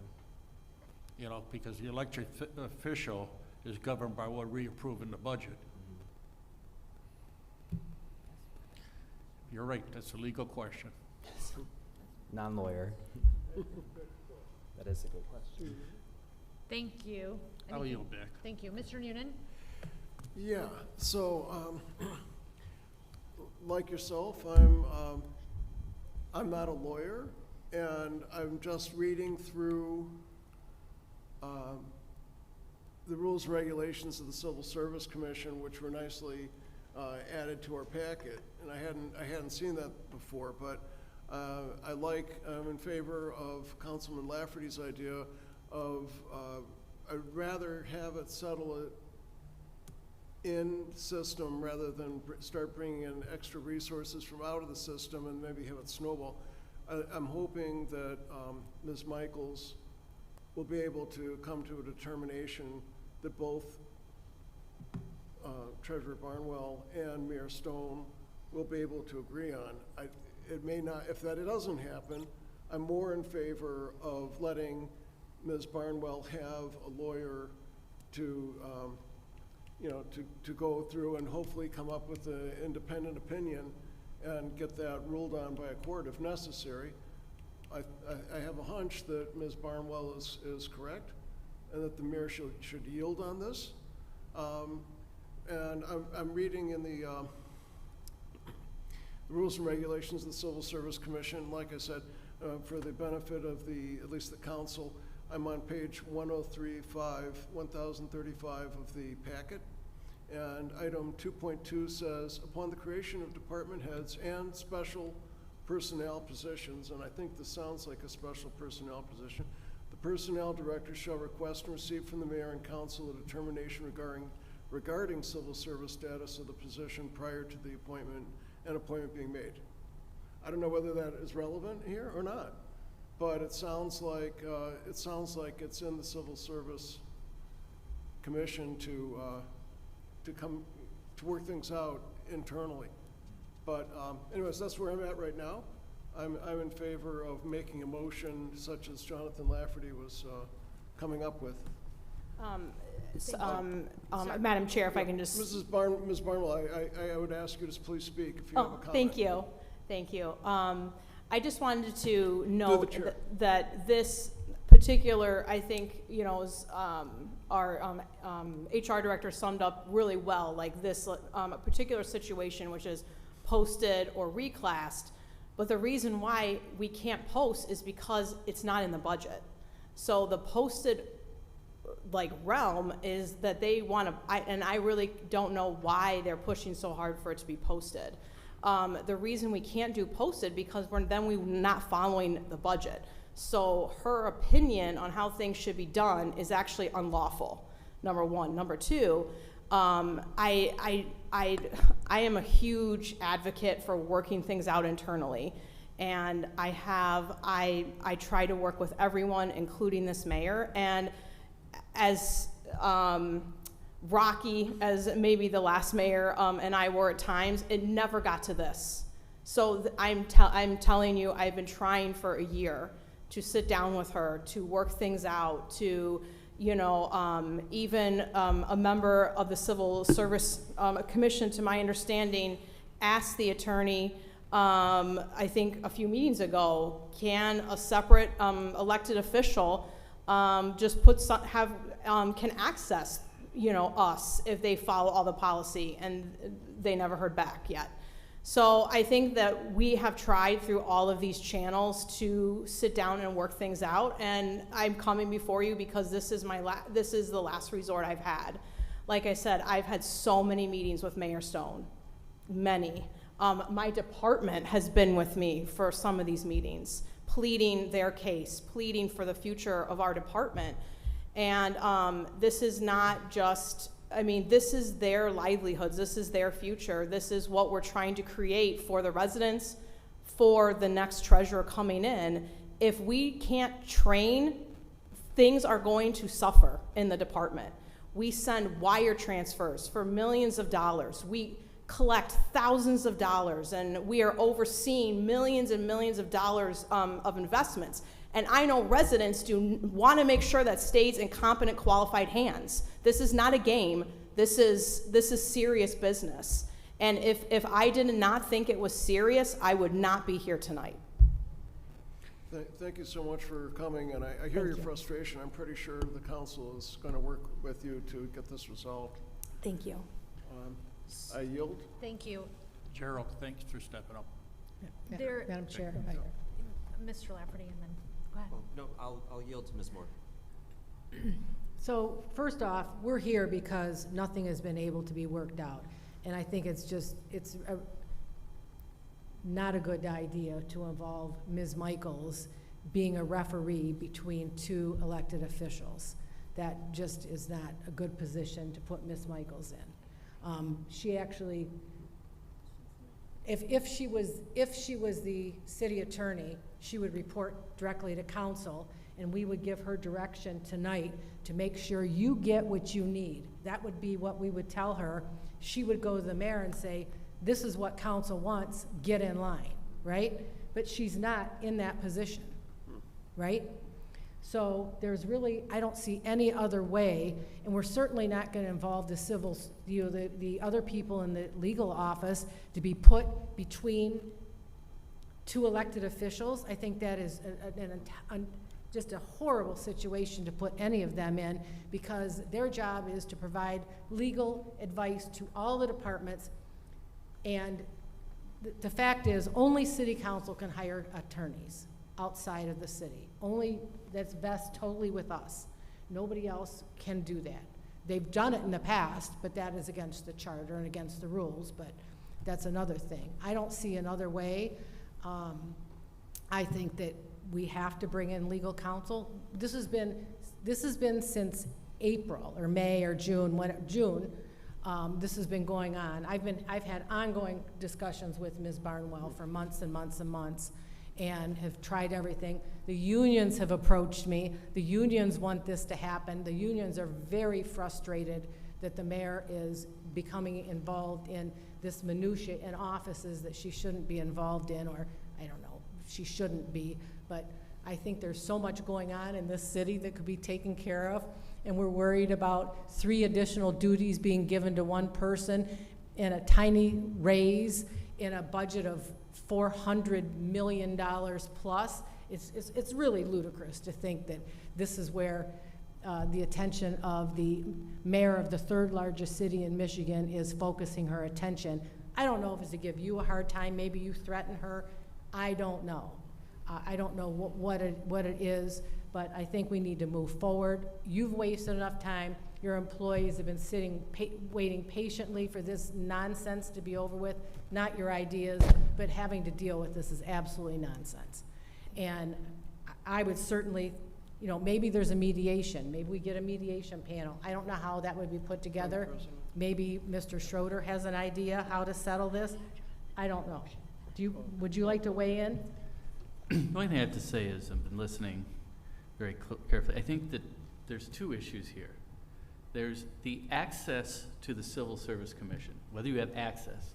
Then there's the merits of the request. Those are two separate things. And I think we're talking about access to a commission. In 1956, the charter was adopted by the voters, creating this civil service system. And the charter is very clear that it says that the city shall establish by ordinance a civil service plan.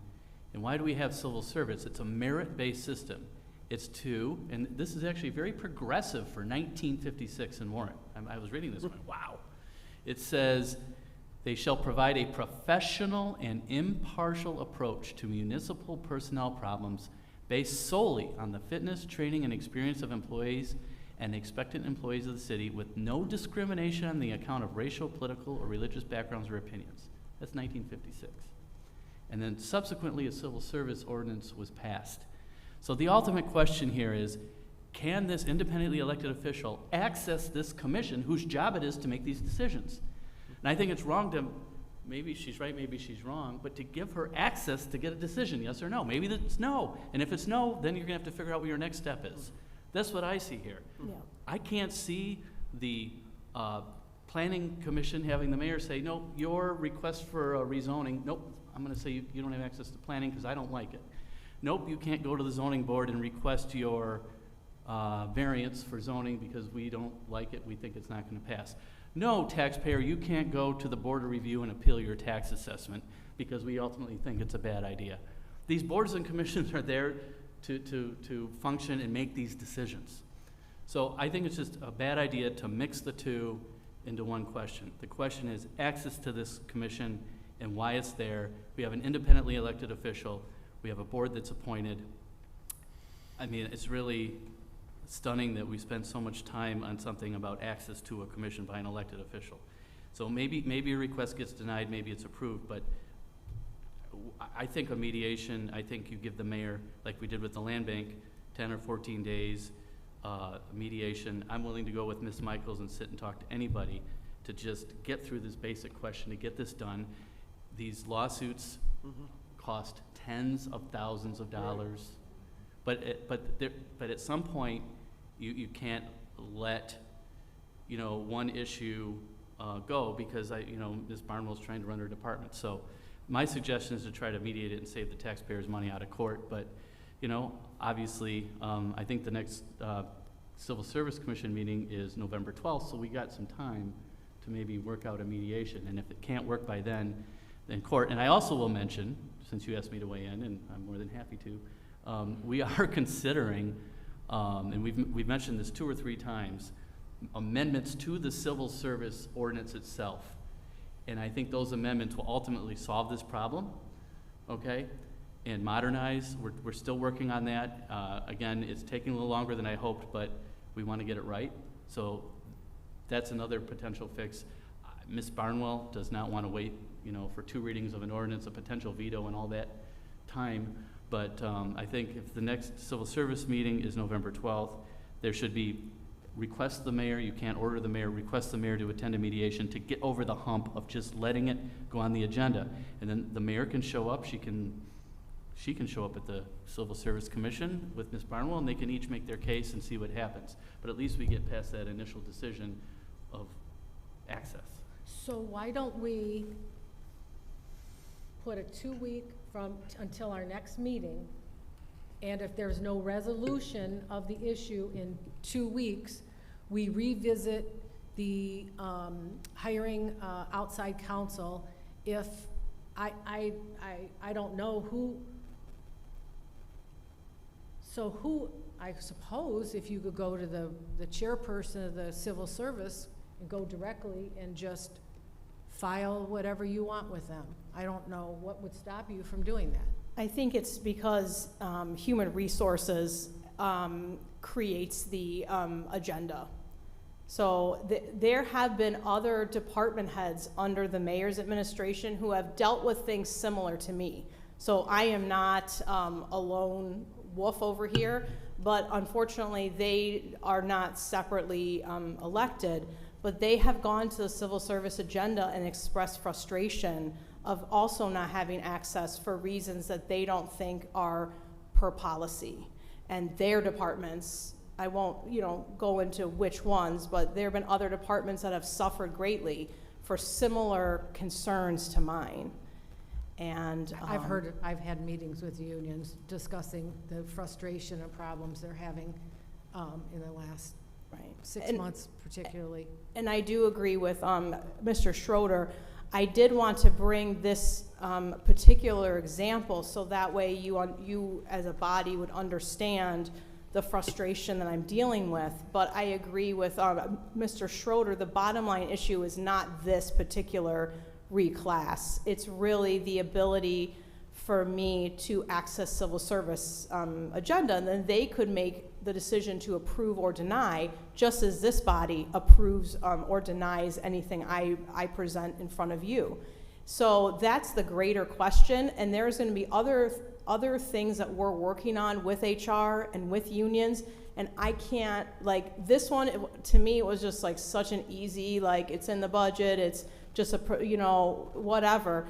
I mean, there are other ones that are going to be a little more challenging that the unions and HR and I have to work out, which that's totally great and fine. But I can't keep running into this extra roadblock every time I want to access civil service.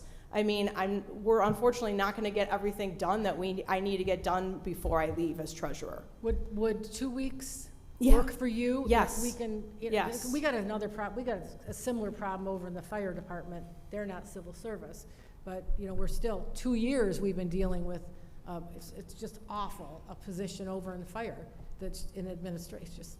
It just makes absolutely no sense. So if we could try to work out something in 2 weeks, Mr. Schroeder, you're amenable to meeting and whoever you want to bring and be involved. Yeah. And do it that way. So that would be my motion, amend my motion to bring it back in 2 weeks to council. Do what you can in the interim, and at that point, we'll revisit the idea of hiring outside legal counsel to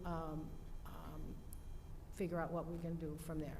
Excellent. Mr. Madam Chair, Leckery. through the chair to Ms. Moore, I was going to amend simply to add the condition of the letter from Ms. Michaels. I'm more than amenable to the mediation, but to have that already approved, I'm more than in favor of approving legal counsel, giving her the ability to hire today, and leaving that here. If mediation works, if the mayor sees that we're a unified front and she has no choice in the matter, then the legal counsel does not need to be hired. And then we don't have to deal with it again. And we don't have to, but I was going to say.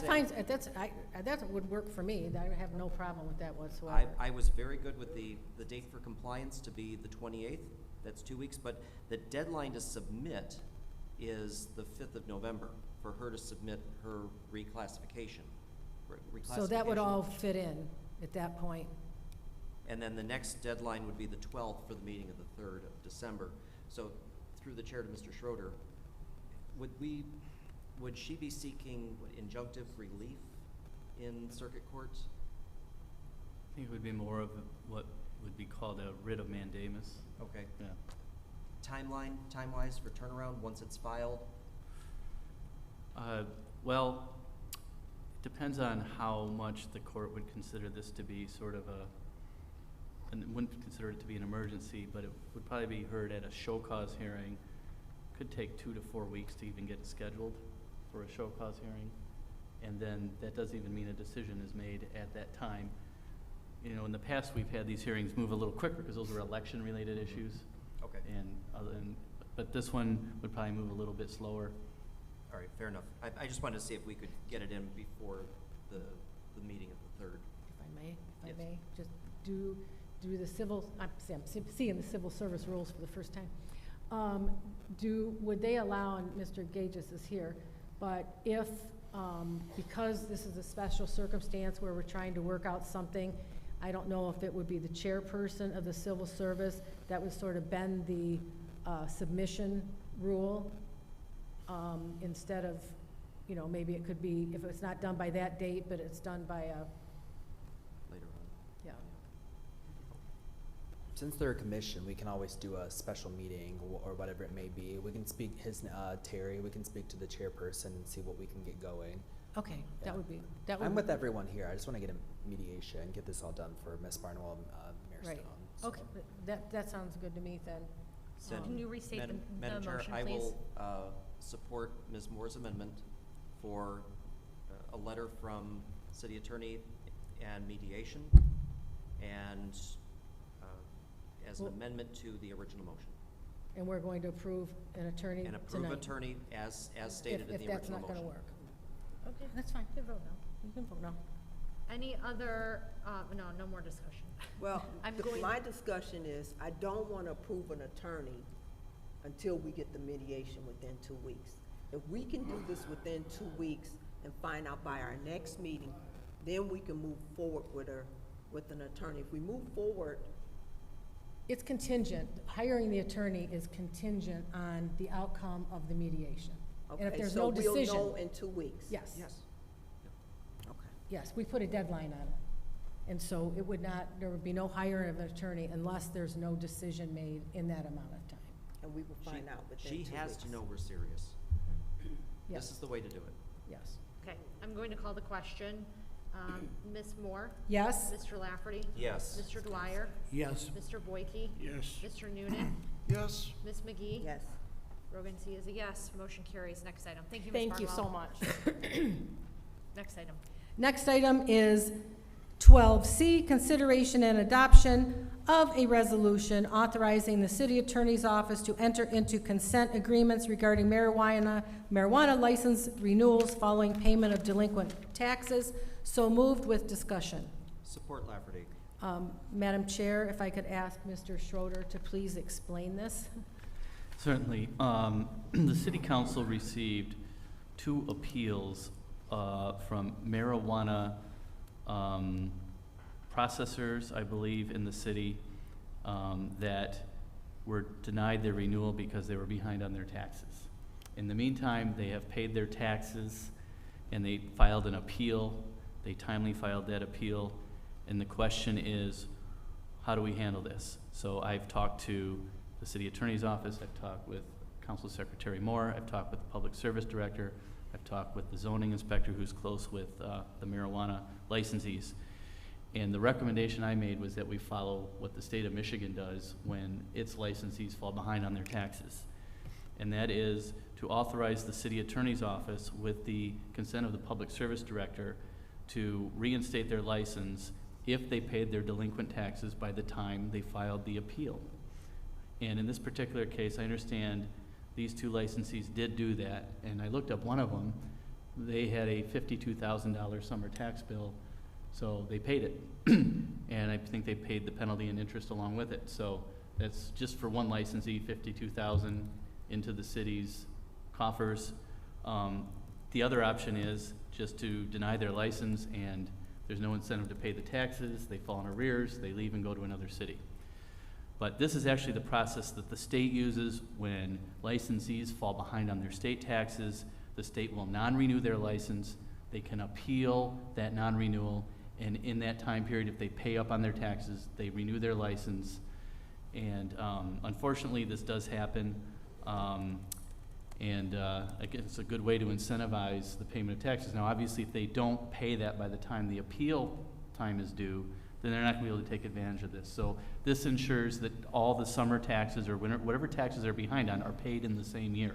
So this is not letting someone fall behind 1 or 2 or 3 years. This really is only letting someone fall behind, depending on when the renewal is up, less than a year, and they have to come fully up to speed. So I would recommend it. and future licensees know that they're gonna have to pay up, and it's gonna have to be, during that year. Madam Chair. Ms. Moore. Mr. Schroeder, I didn't read every line of this, but I think in certain circumstances, I've heard that I think there's a 90-day letter that goes out. Is it on this one? Maybe I'm confused, because there's been a notice issue. Mr. Mazzarelli? Thank you.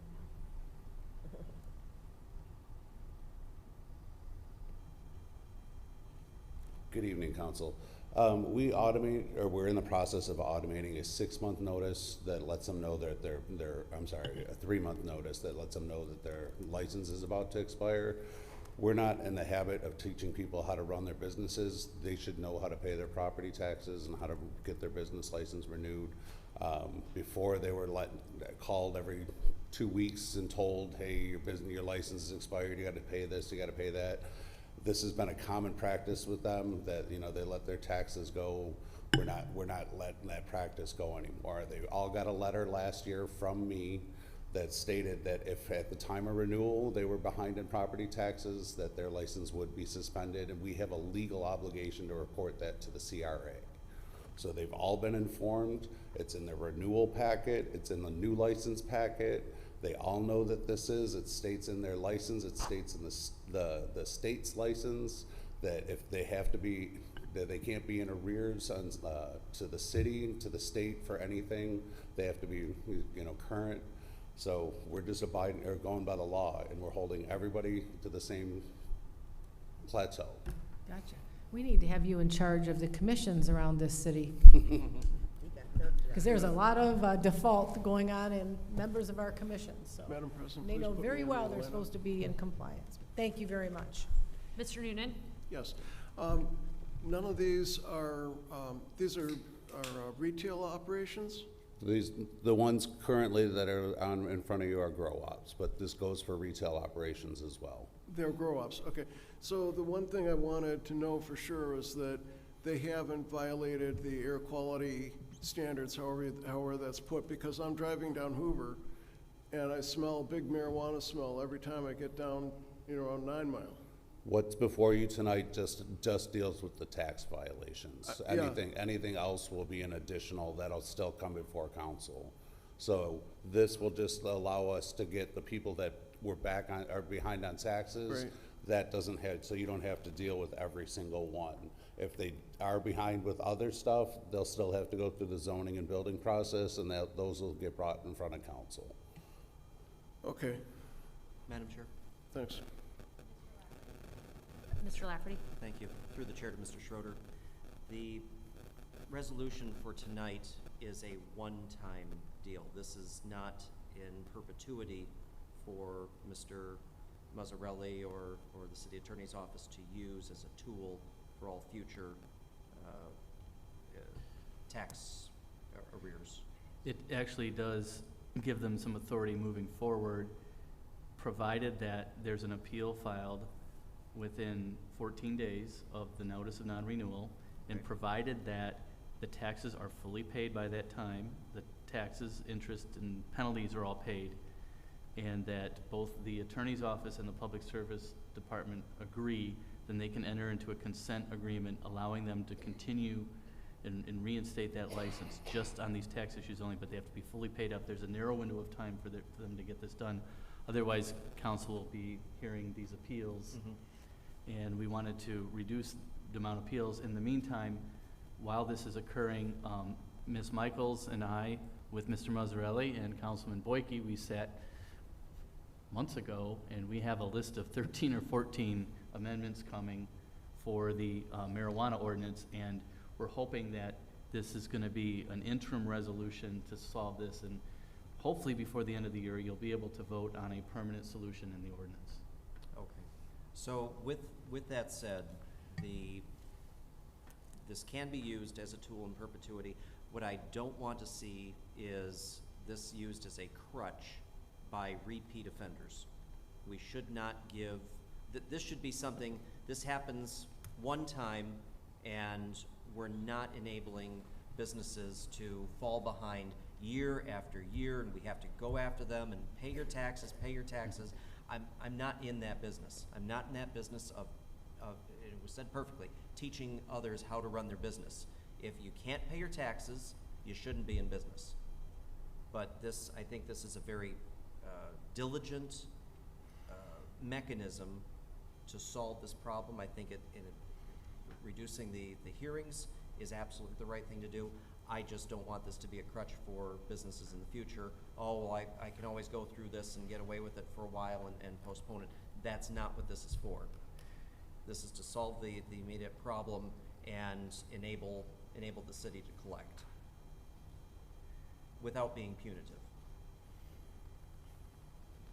So as long as we're not enabling businesses to use this, Then, over and over and over again. Councilman Lafferty, I think that you hit a good point there. One thing, if council wishes, you could amend, you could add an addendum to this resolution and indicate that as part of the consent agreement, that the licensee acknowledge that this is a one-time situation, and that they acknowledge that their taxes are to be paid timely in the following year.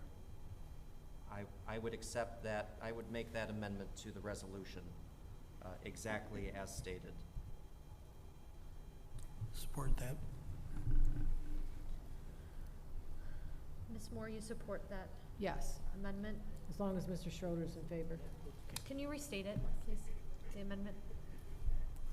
Go The ahead. amendment would be that as part of the consent agreement between the city attorney's office and the marijuana licensee to reinstate the license, that the licensee acknowledge that this reinstatement is a one-time, like a one-time situation, and that the licensee acknowledges that they have to timely pay their taxes next year, and they're not guaranteed at all to get a similar treatment in the next year.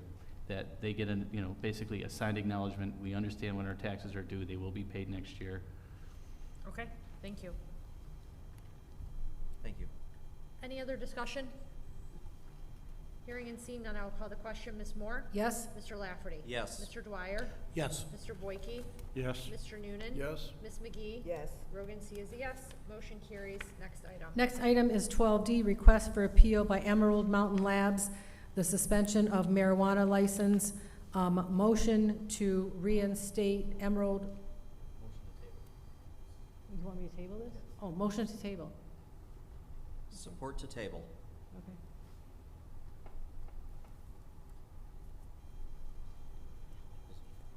There's a motion on the floor, but there's no, There's no discussion. I know there's no discussion. I wouldn't, yeah. It would be helpful to know why we're tabling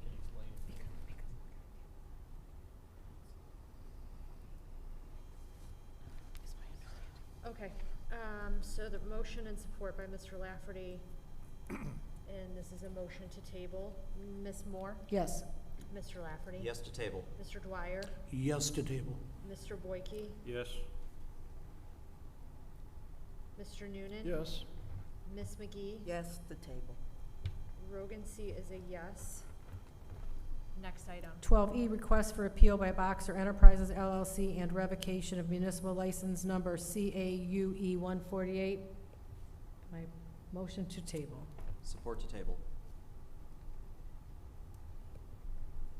Call the question. Ms. Moore? Yes. Mr. Lafferty? Yes. Mr. Dwyer? Yes to table. Mr. Boyke? Yes. Mr. Noonan? Yes. Ms. McGee? Yes. Rogan C. is a yes. Motion, items table. Thank you. The next item is 12F, discussion NRA Workforce Housing Pilot Ordinance Test Run Project. 1, consideration of an ordinance to create Chapter 33.7 of the Warren Code of Ordinance relating to workforce housing, first reading. And the second part of that is consideration and adoption of a resolution providing public notice of intent to sell tax reverted properties at 11076 and 11082 Maxwell Warren, Michigan, approving sale upon completion of notice period and acceptance of grant of easement rights. Motion to approve with discussion. Support Lafferty. Madam Chair, I would like to suspend the rules and allow Spear Partners to present some information about this project. And I believe if you turn on your screens, Need a there will be a motion to PowerPoint. suspend the rules. Support. All in favor? Aye. Any opposed?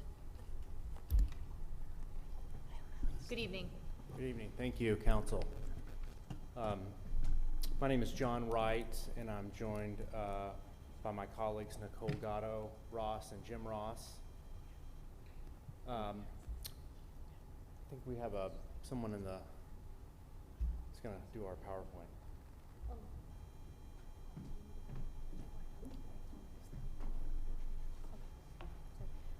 My name is Nicole Gatto Ross. I am partners with John, and I'm actually going to excuse myself so I can help do the presentation, and then I'll be back for questions if needed.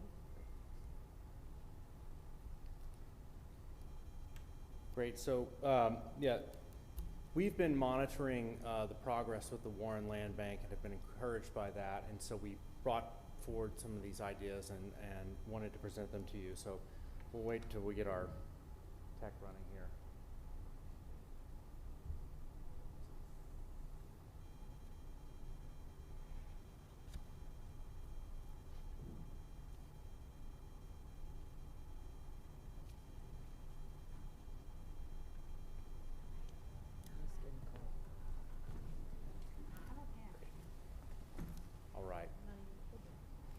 So who are we?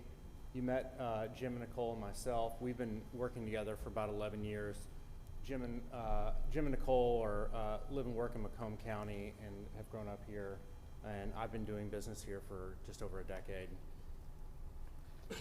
The last time we were in front of the council actually was about 10 years ago in 2015, where we were part of the group that bought the 100 tax reverted properties from the city, and we were requested to fix those up in 2 years and put them back in service as rental property. So we've been a counterparty with the city before in that manner, and we consider that to be a successful transaction. We've had about 80 of those homes made it through out of the 100 lot. A lot of them had to be torn down, but we actually still hold those as investors and continue to be really invested in the city of Warren. Just quick stats. So Nicole and Jim run a property management company. Between the three of us, we own about 120 houses, and Jim and I've worked for private equity funds buying in southern Macomb County and Warren for a long time, and Nicole now manages about 230 properties. So we're vertically integrated and been working for here for a long time. We, just as investors, I think we share a lot of goals with the city, stable families and reduced blight and improving neighborhoods. That we think that supports the community. It also helps us and helps our businesses. So we've got a big idea, and it's modular build-to-rent infill housing. So this is off-site fabrication, not mobile homes, modular. It's just as good a quality as stick built on site. It's just to compare. Go back real quick, Nicole. On the left is really what is very prevalent in the southern part of Warren. We call it the GI bungalow. It was built in the 1950s. I mean, that's a term we didn't create that term, but basically. There's thousands of these, and we'll get to a little bit to the history. We want to basically update that, and with infill, we're calling the millennial modular. We'll get to that in a second too. These are open floor plans. We're targeting millennials. These are modern houses, things we'd all live in. And we know from the city budget that the city's spending about $2 million annually. Maybe not all on those lots concentrated in the 48089 zip code, but in maintaining the vacant properties either through mow or snow removal or blight control. So I think that presents, well, that's a problem, it presents an opportunity as well. Just to kind of take a look at the current market in the southern part of Warren, actually it's pretty interesting. That area was probably one of the largest concentrations of naturally affordable workforce housing in the country at one point. After World War II and the creation of the FHA, if you were a developer, you could finance the entire neighborhood if you built these houses to the FHA minimum property standards, about 700 to 900 square feet, and you had a built-in buyer pool of people with their GI Bill who could also qualify for a VA or an FHA loan. We love these houses. We own and manage hundreds of them. They all have the same layout by and large. They're 75 years old and they've really held up well, but they are 75 years old and it's time for some updating. And what else has been really great in terms of a market with Warren is, look, Detroit and the Detroit bankruptcy and the financial crisis really infected the values all throughout Macomb County, but the work that the city did to really combat blight and crime made a huge difference in these neighborhoods. I know that there's lots of problems, but just if you take a stand back, it actually was very helpful. Keep going, Nicole.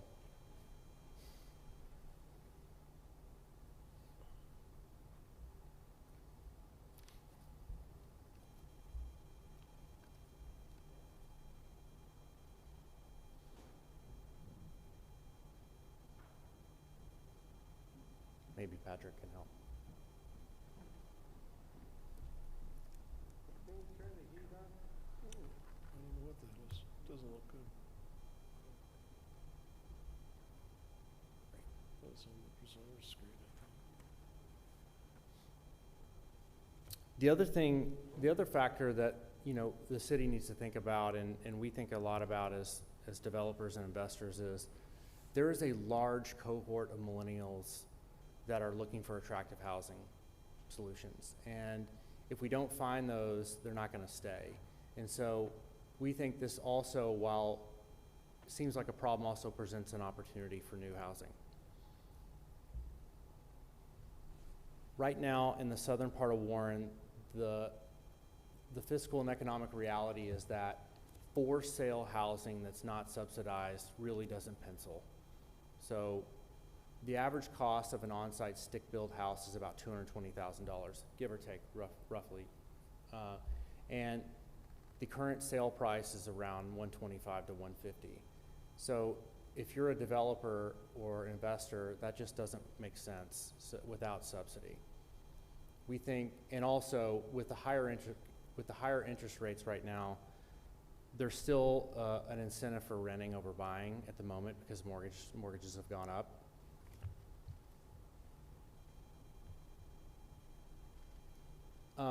Just if you take a look at the pricing right now in this area, this kind of tracks back all the way to the financial crisis. And what happened is there was a huge collapse in the values, and from call it 2012 to around 2020, we think the investment community, we did participate in this, really put a floor on the values, and it attracted a lot of out of the area capital. And that did increase the number of rentals, but it also maintained the housing stock. But what has happened, and it's good, we've had a massive inflation period after COVID, which upped the values of the houses, but it also triggered a bunch of property tax reassessments. So what that does for the investor community is, if you want to go to the next slide, really squeezes the returns. So while they seemed really great back then, right now, at a risk-adjusted basis, they're not as compelling as they used to be. And, that was good for balance sheets, but not good for yields. And that has basically stopped a lot of purchasing, and most notably, a lot of capital repairs in these rental houses. So people just can't afford to do it anymore. We think the city has some levers to spur development. So one of those things is the first reading tonight, which is in 2022, the state of Michigan adopted a workforce housing payment in lieu program. So that gave cities like Warren the authority to adopt this program and allow payment in lieu of taxes programs. So payment in lieu, so service charges based on net shelter rents in lieu of property tax to incentivize development for workforce housing, which they call housing for tenants who are below 120% AMI. We're seeing this being adopted throughout the state. We participated in calls and discussions with city staff here with other jurisdictions that are doing this, and we think this would make a huge difference. Obviously, putting this forward as an idea in the resolution. So that's one lever. The second is for new development and rehab, but tonight we're talking about new development. The second is the concept, and this is not in front of the council tonight, but will be hopefully, if you'd like to advance it later this year or maybe early next year, we're hoping it will be in front of Planning Commission in December, which is a geographic district within the southern part of the city, which right now is the Patriot Place, but it's the overlay would be the Patriot Place with a little bit to the East Point border that would help us relax some of the zoning standards in the R1C district that would allow both more density and some flexibility on setbacks so we can put new houses. And as an example, the two properties we're asking to purchase tonight as a test run, just in our initial design, we had to make last minute changes to avoid a variance request. I mean, we're talking a simple 1,100 square foot house and we couldn't fit it on the lot without a variance request. So we think that this overlay district will be a concentrated area. It's not citywide, but an area where the Patriot Place is now and where all these lots are that will allow streamlined development. So just to show you the math of how this would work. So this is the pilot program. On the left, so these are two graphs of like expenses relative to your rent and what the NOI is. So just by the tax abatement and allowing new construction, you can see a major decrease from 42% to 25% of expenses. So that is huge for making projects that don't pencil. That is their math. There's no getting around that. It didn't work before. If we implement this program, it will work. We looked through the Warren Master Plan and found several areas of support we've just cited in this table, and happy to share this probably with you afterwards or anyone who's interested, the citations. So just the concepts that we're proposing, zoning reform and the missing middle and using these vacant lots for development. So just a little bit about how this process is going to work. So we are talking modular. We are going to use Champion Homes as our partner initially. They are a Troy-based public company. You'll see visit Jim, Nicole, and I, and several others visited the factory back in September. This is where our houses will come from. Also, Fay Baker's houses are going to come from the same factory. This place can pump out 9 of these a day. Obviously, that's a lot. We're not going to be doing 9 a day, but this starts with flooring, and it goes off the line in 1 day, and then 2 days later, it will ship to our site, and we'll crane it onto the foundation. So we'll dig the foundations and the utility trench. That's still a city permit, normal site permit, but the actual approval of the modular housing building permit runs through the state clearing agency out of Lara.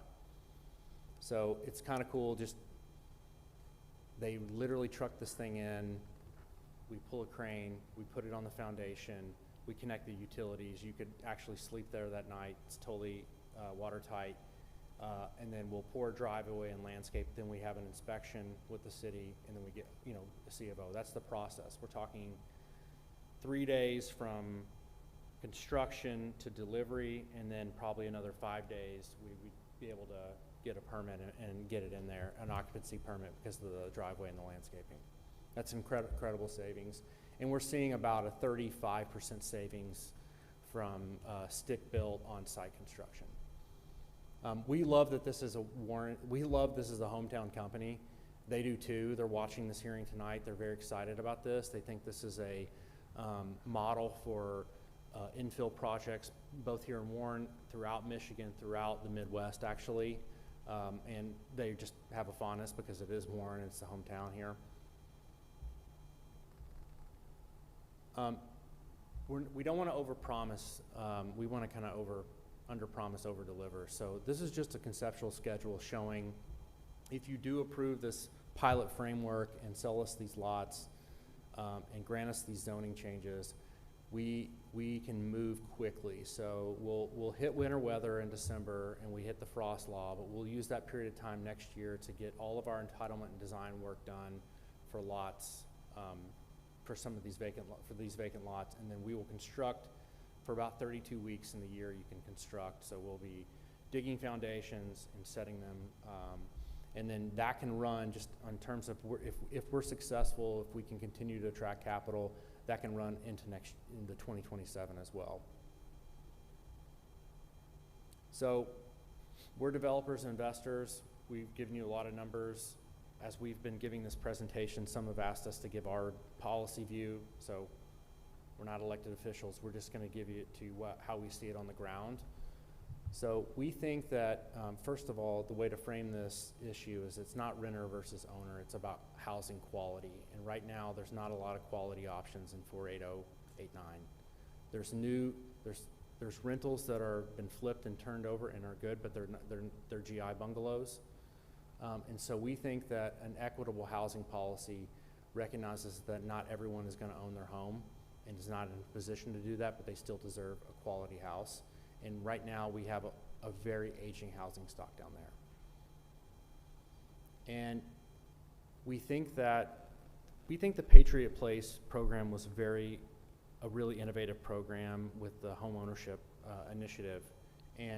But we think that if we just focus on for sale programs, that it kind of ignores the lived realities for a lot of Warren residents, because a lot of them are renters. And if we just keep always focusing on these home ownership programs, it's just not gonna, it just hasn't catalyzed the investment to date. Now, we think that if we go to the next slide, actually, what can really happen here is if we suddenly have a lot of new housing stock in this area, that is going to create an interesting self-reinforcing cycle where we think the values in this area are going to go up. So at the end of our rental period, we would love to sell these. We said this when we bought the 100 in 2015. We would love to sell those to retail owner. We'd love to sell them to owner occupants. That's probably better economics for us than to just sell them to another investor or to hold them as investments forever.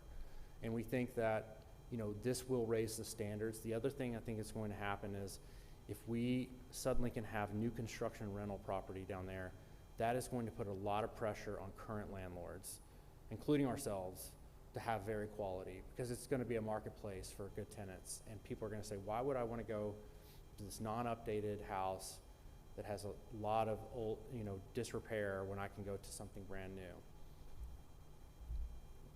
That's our case. So really, we think, Warren does have a larger renter population. We can't wish that away.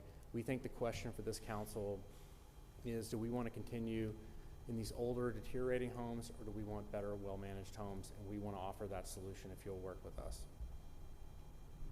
Thank you, Madam Chair. Madam Chair. So originally, I was brought into discussions with this group, John and Nicole and Joe, whether this was something that the land bank could be involved in. And I have been attending conferences and webinars, and there's some things I've learned through the land bank process. Number one, no one can build anything at market rate today without some incentives.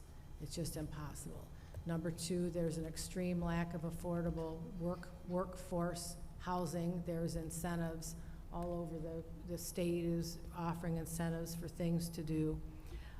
The other thing that I found out, I was very misinformed on some things, because I thought the end-all be-all would be to provide homes for people to own. And there are very many people in this country, in this state, in this city, that don't want to be homeowners. They want to be renters. That's what they choose. And that was sort of an eye-opening thing for me. The other thing, to be successful, zoning is imperative, especially when we're dealing with 30-foot lots and the like. And you know, one of the things we've talked about with Land Bank is, you know, tiny homes and others, and duplexes, maybe some spots where we have room and things like that. And the I was on a modular home learning group, and found that one of the best uses of modular homes are on scattered lots, that while they can be done contiguous, they're not as easy, and there are a lot of problems, and really the best use of the modular construction are exactly what you're proposing, which is infill on different size lots. And I think all of us realize that rentals have been a problem in Warren at times. It's the people that are renting them, and it's the quality of the houses. The houses are dilapidated, there's problems with it. But just imagine moving into a brand new home that's going to be open concept, modern, and you're able to rent that. And I think that is just a wonderful opportunity that's going to come to our city. I'm certainly in favor of it. I like the idea that you're going to build 2 pilot homes so that we can all see how that works. Modular homes don't come without some problems. Transport here is, you know, they come down the road and they shake a little bit, but that's problems you have to deal with once it gets on the property. I understand that. Also, I've heard from some of the things, classes I've taken, is that they're scattered, they're much easier to put in. The infrastructure is easy, and a lot of times it's already there. So I think this is really, for us, sort of the perfect answer for some of the problems we're having. We have, you know, Patriot was 149 lots or something like that. We have hundreds more vacant lots. And, you know, the Land Bank wants to do something with those, and we plan on it. There's some incentives for us, and we're going to be reaching out pretty soon to do some things there. But I think that this is a great idea, and I look forward to seeing what you can do. You talked about the GI Bill and those houses, so many houses where people bought them under the GI Bill. My family actually was the management broker for the Veterans Administration from 1965 until 2009 in Warren. And we had Detroit east of Woodward and Macomb County.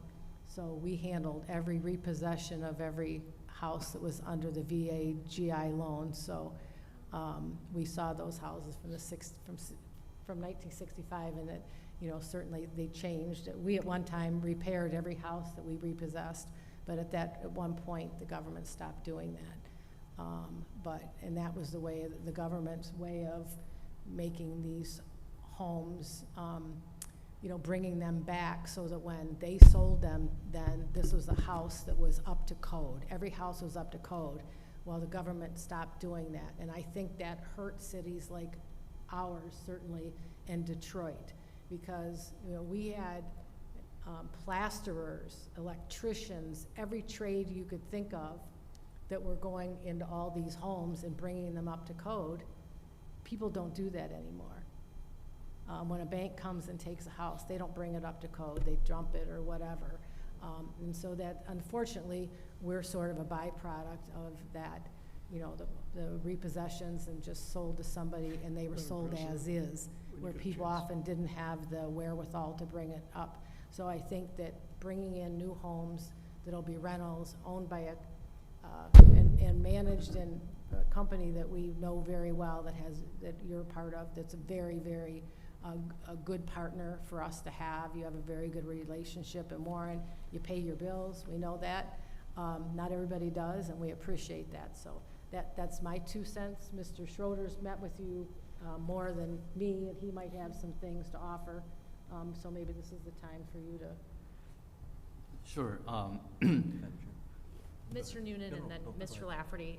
But Mr. Schroeder, if you have something to Yeah, add. certainly. I think just the things I think council would want to know. We've met several times. We've had several Zoom meetings with not just the city. We've talked with Detroit and Grand Rapids and other communities. I especially was impressed, Mr. Wright came and we visited with the attorney's office, assessing and planning all in the same day, and you know, try to get everybody on the same page about this. They were very productive meetings,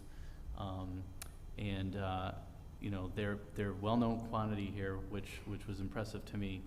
And then we worked on creating this draft ordinance here, this pilot ordinance. It was sampled from other communities. You know, for example, we talked to one other city, and the person gave us a frank assessment and said, don't over-regulate or overburden this, and you're creating more work for your staff. And in one city, the city council wanted everything to come before them so they could vote it up or down, and it was just bogging down the process. So we learned a lot from other communities about what to do and what not to do. And the approach that's being taken here is a strong, solid ordinance that allows a resolution to be passed for this project and for the future projects. So, so I think everything went very well. You know, tonight, just what you're voting on is the first reading of the pilot ordinance, which is an enabling ordinance to permit this test run. And so the council, it allows both the council and the developer to make an assessment. Like, instead of committing to dozens or hundreds of lots to do this, you get to see how it looks, how it works, and what the pitfalls are. So, you know, maybe it doesn't work. I think it's going to, but we have to wait and see. So it's a test run. So council's gonna have another opportunity to move forward with a larger project if this works. And also there's a resolution authorizing the sale of these two lots, which I believe are adjacent to each other. And they worked very hard to try to make sure these homes fit on the lot and didn't have to get a zoning variance. Can you imagine dozens and dozens of zoning variances having to go to the Zoning Board of Appeals, trying to avoid that? We heard about the zoning overlay. This is being proposed. This has to come through planning and the Planning Commission before it comes to council. It's not needed for this test run, but it's an absolute necessity if this is ever going to be considered in the future. When I first heard modular, I was a little bit concerned about it, but then when I was on Mackinac Island for the policy conference this year, I was off walking and taking in the scenery, and I saw them bringing this modular home on this bluff that was overlooking the Mackinac Bridge, and I was like, a modular home on Mackinac Island? They're like, oh yeah, this works great. And I talked to the neighbors, and they were telling me all about it. So if it's good enough for Mackinac Island to overlook the Mackinac Bridge, it must be good for Warren. So I can answer any other questions you have about the legalities, but that's the background. Many, many meetings have taken place, and this was certainly an outgrowth of the land bank, and we're glad that it's happening. And the land bank too, we can work with the developer through the land bank if this gets to be a bigger project as well. Thank you, Mr. Schroeder. Mr. Noonan, and then Mr. Lafferty. Thank you. Yes, I'm in general in favor of this, this type of work, very much so. In general, I think we have many neighborhoods that have too many rental houses where the renters aren't taking care of the properties. And I'd like to have a better mechanism for making sure that the properties get taken care of by the landowners, the owners, or by the tenants. I also have a concern about formaldehyde in pre-constructed houses. I know that when FEMA was like helping to rebuild in Mississippi, I think it was, Louisiana. Oh well, a lot of the prefab houses had a lot of formaldehyde. And I'm glad to hear that there's energy efficiency considered. It seems to me that if anything, it'd be nice to have even higher standards that we're building to, considering what I think is coming. But what I was trying to read through what was prepared by Attorney Schroeder, and I saw words like Neighborhood Enterprise Zone, NEZ, known as Patriot Place, and ad valorem tax abatement, and let's see, what was it? an annual service charge for public services in lieu of all such taxes. I didn't really understand who's benefiting, who's paying, and how that works out. It has to be some kind of subsidy as far as I can make out in some other kind of verbiage. But would you care to? We could take a stab at that. Go ahead. Yeah, Councilmember, we'll, on your question on the formaldehyde and can we come back and on that too, just to ensure that, you know, give you what's in the building materials next time for the next Okay. reading, or email that to you. Happy Sure. to do that. They just had that Katrina, I think I know what you're talking about with those. They're definitely a much better quality home than Yeah. what you may have heard about. They use bat installation and blown-in. Speak into the microphone, please. I'm sorry. Yes, at the factory when I went there with the group, they use bat insulation and they use blown-in installation. Same thing they do on new construction. Well, they also do spray foam, but the factory, they use bat and blown-in insulation. So they don't use the spray foam. Oh, that's good. Well, Yeah, you can see it in the pictures. the formaldehyde apparently was often used in laminates Yeah. or compound, what is it, pressed wood products and stuff. And I imagine there are going to be some of those in there. But you're gonna come back to us. Yeah, we'll provide a building materials kind of summary. Because I don't want to have poisoned citizens. We don't want to have poison either. Thank you for that about the foam. And when it comes to how the economics of this works out, it is a subsidy because no one can really afford to build a house with the way the prices are that's affordable for the workforce, right? So we have to figure out how to lower that price. The payment in lieu of tax is a pilot concept that's been around for a long time in the truly affordable housing space where you're receiving government monies of some sort or subsidy.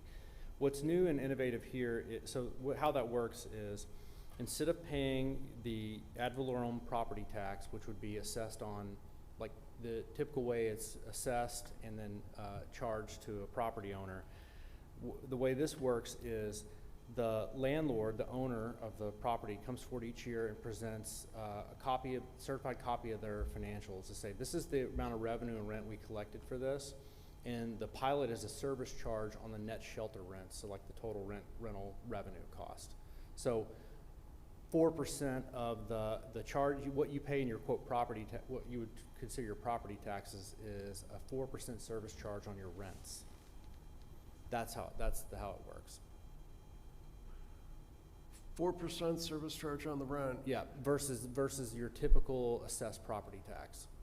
So we present, the way this works is the landlord presents a certified copy of their leases and their rental revenue each year to the treasurer's office, and a copy of their resolution says, okay, on this property, there's a pilot resolution authorizing an X% charge on your net shelter rents. So they just multiply that percentage times the gross net shelter rents, and that's what you pay in taxes each year. And make sure that the schools still get their full taxes, right? Well, then the pilot is distributed the same way the property taxes are distributed. However those mills are distributed by statute or ordinance, whatever governs that, that's how it's distributed to each. So in this case, the vacant lots that the city owns have no tax. There's no revenue from that. So it would actually, while it's less than what would be charged if it didn't have a pilot, it's going from 0 to something, basically. Right. Yeah. Okay. So that's a plus for the city. Yeah. And, okay, so the schools will get more than they would have gotten had there been nothing there. Exactly. So they should be happy too. They're not going to be unhappy. Yeah, every entity that's receiving revenue from those will be getting more than 0. Okay. Sounds real good. Thanks. Mr. Lafferty? Thank you. Good evening.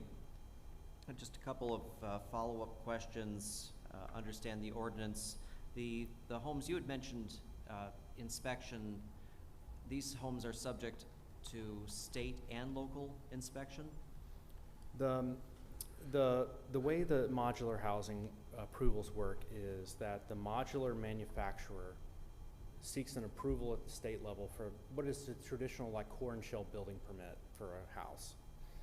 So that's approved. And actually the Warren Building Department is very familiar with this process. We went to them and they were like, yes, we understand how that works. So they submit, it's under LARA, it's a division under LARA.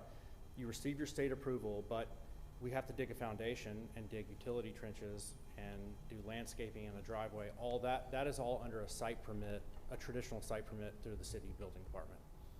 All right, so then that follows up with a local inspection by the building department, city building To get the department. occupancy permit, and then once we turn, once we're renting it, it's obviously subject to an annual rental inspection as well. Yeah, every 2 years, the rental, every 2 years, we would complete the rental certificate through the Same rental process. department. Yeah. All right, now, we're not mandating rental. These could be owner occupied. Correct. All right, so that's an option. Yeah. And under the ordinance, we have the standard 12-month rental limitation, nothing under 12 months. Maybe that's a follow-up. And typically, that's what we have with the sale of tax reverted properties. We have a limitation, standard is 12 months now. So with that, and then assuming that we don't have anything, I think, Mr. Schroeder, you mentioned the zoning ordinances, the zoning ordinance that will accompany this regulatory ordinance, because we have to give the building department a script to follow, right, for what they have to inspect. So the zoning ordinance will follow this at some point. It's going through planning, you said? The zoning overlay district that is being proposed has to come through planning. It's not necessary for the 2 test run properties because they don't need variances. This zoning overlay will be in the area described in the presentation that will relax some of the zoning setback standards so that they can take these homes, put them on the lots, and not have to go get a variance for, small variances to make it work. That will come to council as part of, I guess, phase 2 of this, if the developer and the city decide to move forward and have a larger project. Okay, but from a perspective of utilities, city water sewer connections, those are all standard? Standard. Okay. Yeah. So it doesn't matter the type of home that we're putting on, we're not changing those standards, so that you would No. inspect it the same way you'd inspect a standard built home? Correct. Okay. If I just will mention our timeline, we actually are hoping to set these first 2 houses, subject to your approval, subject to us getting a permit from the city, second week of December. So we will be getting a lot of feedback fast on the first 2 runs, and that will inform our kind of phase 2 plans on cost and process. Thank you. I don't have any, Madam no further President, I'm questions. sorry, I forgot a question. I have a couple. that I'll Sure. come back to you. So you all, do you classify yourself as a private equity company? Yes, we will be, raising private capital. Okay. And you currently, you said previously you have over 100 rentals in the city? Yeah, that's so that's just like our personal ownership. Jim and I worked for a private equity fund about 10 years ago. That's when we did the 100 lot purchase. So that was a bigger private equity fund. This is us. Sure. So the 120 is us, and this deal will be us. We're going out and raising money from people we know. So we have a huge issue with private equity companies in the city in general. They've bought up some of our mobile home parks. They've purchased large swaths of tax reverted properties back during the housing slump. And very difficult to track any of these LLCs. A lot of them are not good landlords. So I don't know if it's possible to see, and I don't know if this is feasible for Mr. Mazzarelli, like a history of something, sorry, if it's possible to see any kind of rental history, if these folks, some of your properties you previously owned, were not cooperative with the city and or you all did not service the renters in those homes appropriately. Before we'd approve a larger project, I would love to see your track record of renting in the city before we granted you some larger amount of property. I think this is a great opportunity for the city, and I'm sure it's going to serve some housing need, and we certainly need innovation in solving the housing crisis in this country, but also looking at these areas in our community that we know need new developments in order to spur additional development. So I'm happy to see this as something that we're moving forward, but really would want to understand your track record in the city before I would approve anything larger. We'd love to show it to you. Okay. Madam Chair. Private equity firms, I completely understand your concern with that. I mean, we are private investors. We always laugh. We have more invested into the city of Warren than we do our own homes. And we do have a great reputation with the city and would continue to maintain that for sure. Okay. Madam Chair, one Mr. comment. Noonan and then Ms. Moore. What I forgot to ask for was, if you could have a rent to own, I'd have a preference for your rentals being rent to own by far, because we need to increase the ownership, and that about 100% of the people who voted for me would say so. So it's a high interest point for me. Thank you. I yield to Mindy. Ms. Moore. Madam Chair, just one comment about Champion Homes. Every land bank that spoke in all of my experience has touted Champion as really the go-to and the best manufacturer of the modular homes. So they really, really have a great reputation. And before we met with you, we knew your history here in Warren, or we wouldn't have given you the time of day. So we were well aware of that. We were well aware of your history of paying your taxes. I think you were walking down to the treasurer's office that day with a check bigger than I could lift, probably. But anyway, we did our homework before we ever sat down, certainly as the land bank. So, and we appreciate that. Thank you. Any other discussion? Madam Chair, Mr. Lafferty. I've answered my own question. In the second resolution, it specifies, it's under the agreements for the conveyance, that the properties are not to be used for short-term rental or lease periods less than 12 months. Excellent. I will, hearing and seeing no additional comment or discussion, I will call the question. This is item 12F. F1. And Ms. Moore and Mr. Lafferty with a motion and Yes. support. Ms. Moore? Yes. Mr. Lafferty? Yes. Mr. Dwyer? Yes. Mr. Boyke? Yes. Mr. Noonan? Yes. Ms. McGee? Yes. Rogan C is a yes. Motion carries. Next item. Next item, motion to approve item 5.2, or F2, 12F2. Support, anyone? Support Lafferty. Thank you. Discussion? Hearing and seeing none, I'll call the question. Ms. Moore? Yes. Mr. Lafferty? Yes. Mr. Dwyer? Yes. Mr. Boyke? Yes. Mr. Noonan? Yes. Ms. McGee? Yes. Rogan C is a yes. Motion carries. Next item. Next item is 12G, which is a resolution adopting towing, storage, and administrative fees for regulated wrecker vehicles in the city of Warren, to approve the, an addition to the towing list.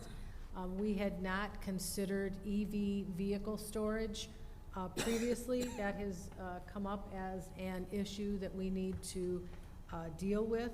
There are certain state rules that mandate the storage of EV vehicles, which includes a cement enclosure, and the vehicles must be monitored for 7 days. So there's an increased expense, and with the monitoring and all of that.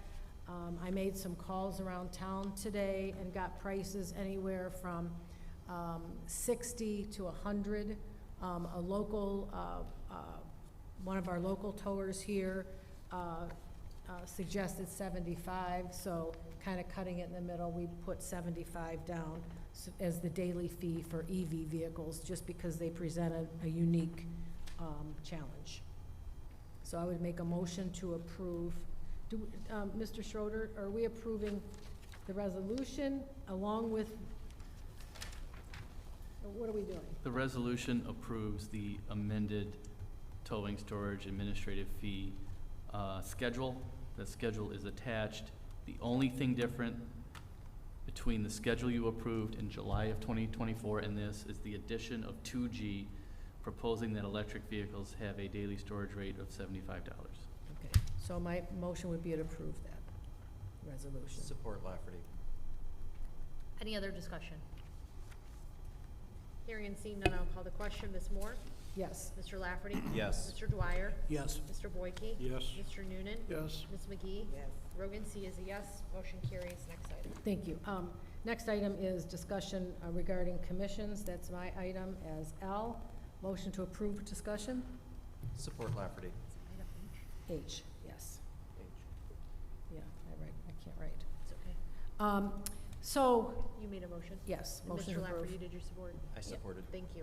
Discussion. Ms. Yes, I would, although the commissions are listed on the city website, the expiration of the term of the commissioners is not listed. And I think that that should be listed. What I would ask at this point is a comprehensive list from the mayor's office or whoever is handling the appointments so that we have each commission, the commission member, and when their term expires, so that the public knows they may be interested in a commission. I understand there are some people that their term has expired. Those need to be reappointed or somebody new taking care of that. And I do want to bring something up. Several years ago, the Warren City Council passed an ordinance creating a Veterans Advisory and Memorial Commission. I think it was 3 years ago. A commission meant to honor, support, and advocate for the men and women who have served our country. It has now been more than 3 years since that ordinance was adopted, and not one appointment has been made, not one. The commission was intended to be a service to those who have sacrificed for our freedoms. The continued refusal of the mayor to make even a single appointment is deeply disturbing and, frankly, inexcusable. Our veterans deserve better.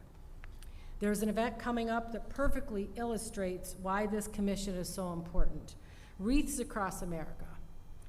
For those who may not be familiar, this is a national event held every December across the country where volunteers lay wreaths on the graves of veterans to honor their service and remember their sacrifice.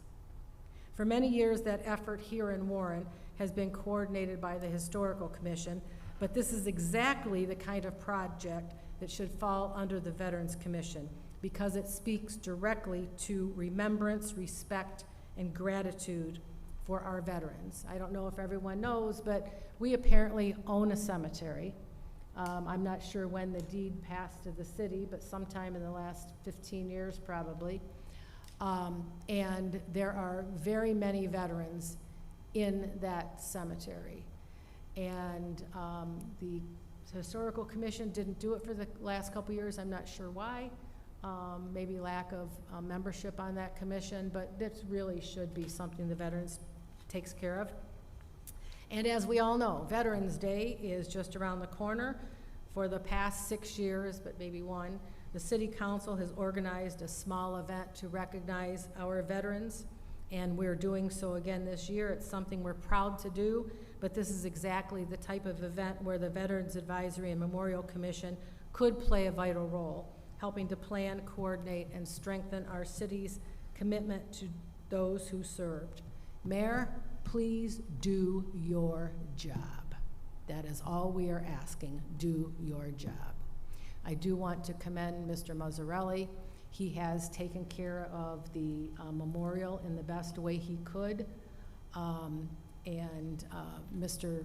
Palachek, former city employee, Vietnam veteran, member of the Veterans Memorial Committee from the very beginning along. I was one of the early members as well, back in the early 2000s. But it needs to be maintained. Our veterans deserve it, our residents deserve it, and I am just appalled that not one appointment has been made. If you've made one, send it over to us. You don't have to wait till you have a full board of commission members. I would also like to request any final or draft document prepared associated with the elected officials compensation commission, with excluding any of the mayor's notes. I don't want any of the mayor's personal impressions or anything she wrote down or her notes. We're entitled to it if we want it, but I don't want to invade that. But I would like, if there was any document prepared with the list of appointees, a list of potential people that were going to be sent over, I would like that document. I think the mayor has 10 days to respond to anything council requests. So that would be my motion, to ask for the commission members' expiration dates to be included. I think that's an easy thing to do. We've sent over ours for ZBA, and I don't know whether they are actually on the website.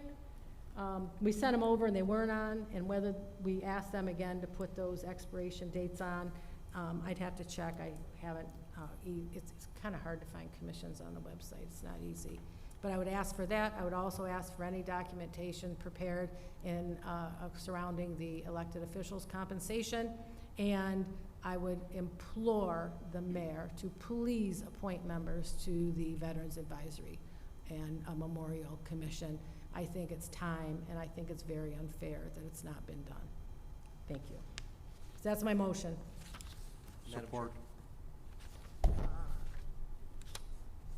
Mr. Lafferty? Yeah, through the chair to Ms. Moore, the first part of your motion to ask for the commission members and their expiration dates, I would recommend that we ask that from the clerk's office, who is the custodian of those records when the oath was given, and they would know, the clerk will know what the term was. I'm not certain that the mayor's office would be able to provide the exact dates. Will it send to both? We could ask the clerk for any notification of appointment. I think they keep in a logbook. It might be, I don't know if it'll be a lot of work for the mayor to go, for the clerk's office to go through every line item of that, or what kind of records they keep. I really don't know. I don't want to make it a burdensome chore on the part of the clerk's office. But we can send it to the clerk's office and the mayor, certainly the mayor. It's her duty. She knows when she sent she's got a copy of the letter she sent to the clerk, because she has to send a notification to the clerk before it comes to council. So the clerk should have a letter, or the mayor, they should have, I would think they would have a list of each commission and when they expire. I mean, I don't know. pardon me? Oh, they are? Yeah. All of them, or just ZBA? Oh, ZBA terms are listed, but no other.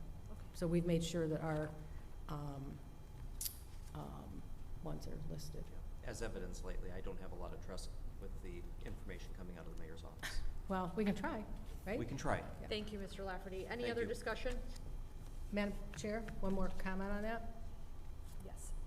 So we have witnessed a violation of the charter recently, actually violation of state law. A new item, or? No, it's commissions. It's appointing on commissions, and the failure on the part of the mayor was a violation of the city charter. The city charter establishes clear penalties for violations of its provisions. The mayor violated and continues to be in violation of certain sections of the charter. I would respectfully request a formal legal opinion from our attorney regarding the appropriate course of action to address these violations. Specifically, I would like guidance on whether the city council should initiate an investigation and establish a charter enforcement subcommittee, pursue relief through the circuit court, or consideration of the formation of a charter enforcement tribunal or similar body to ensure compliance with the charter. I will leave that up to you, Mr. Schroeder, to come up with an idea or tell me I'm out of my mind and to move on. So you have all of those options. I would consider that other. She's out of her mind. Option C. It's all on the table, thank you. Okay, thank you. Is that a part of? That's part of my motion. Okay. I will accept that amendment with Thank you. option C to be included. Thank you. I will call the question. Ms. Moore? Yes. Mr. Lafferty? Yes. Mr. Dwyer? Yes. Mr. Boyke? Yes. Mr. Noonan? Yes. Ms. McGee? Yes. Rogan C is a yes. Motion carries. Next item. Next item is 13A, request of the 37th District Court for an increase in budgeted revenues and appropriations in the amount of $400,000 to account for the receipt of a grant from the Substance Abuse and Mental Health Services Administration. Council consideration and adoption of a resolution. Motion to approve with discussion. Support. Discussion, Ms. Moore. I just want to mention that this is just a pass-through of the grant money, and we're just accepting that money. We're not spending anything, so. That's it. We need 5 votes. Any other discussion? No. Hearing and seeing none, I'll call the question. Ms. Moore? Yes. Mr. Noonan? Yes. Let's see, Mr. Lafferty? Yes. Mr. Dwyer? Yes. Mr. Boyke? Yes. Ms. McGee? Yes. Rogan C is a yes. Motion carries. Next item. Next item is 13B, notice of appointment of Jason Spiller as the Director of Parks and Recreation. So moved. Support Lafferty. Discussion. No discussion No. from me. No. I interviewed him, so I'm good. I'm good. Mr. Spiller is here if you wanted to allow him to introduce himself real fast. Sure. Sure.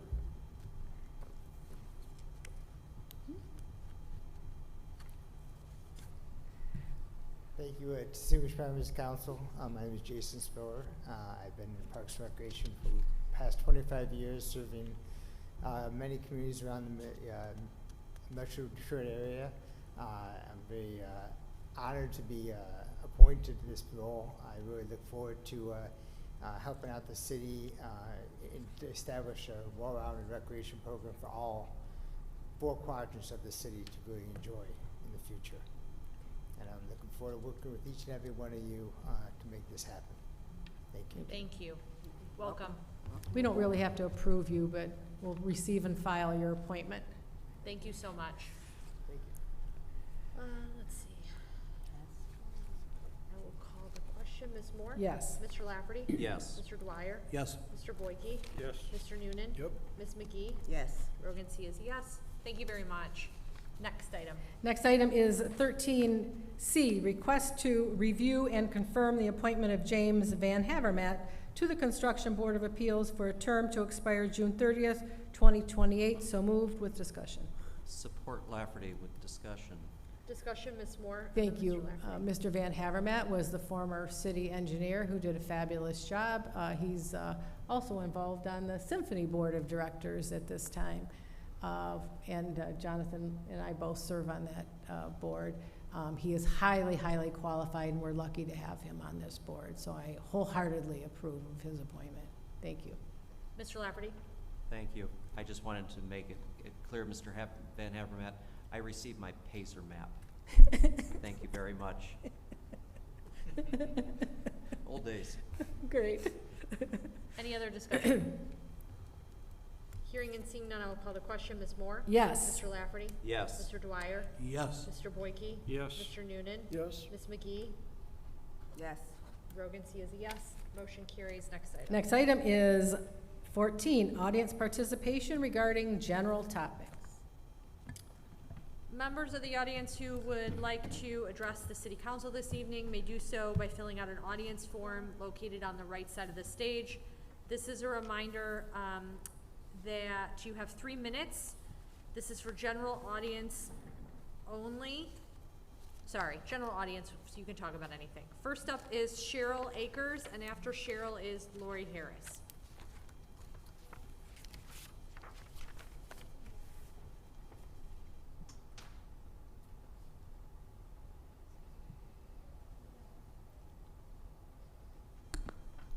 Good evening. My name is Cheryl Akers. I have emailed each one of you regarding construction in my neighborhood on the roads.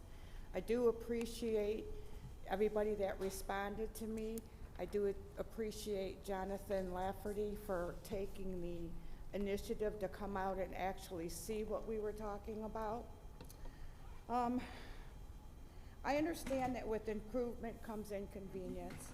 And I think our neighborhood has done a good job dealing with constant dusting of our homes and vehicles, rearranging our parking issues, roads that are almost undrivable, which was somehow addressed when you guys got my email, but now they're back to being the way they were before, unfortunately. Our water being turned off without notice, and frequent blockage of both ends of the block due to construction workers.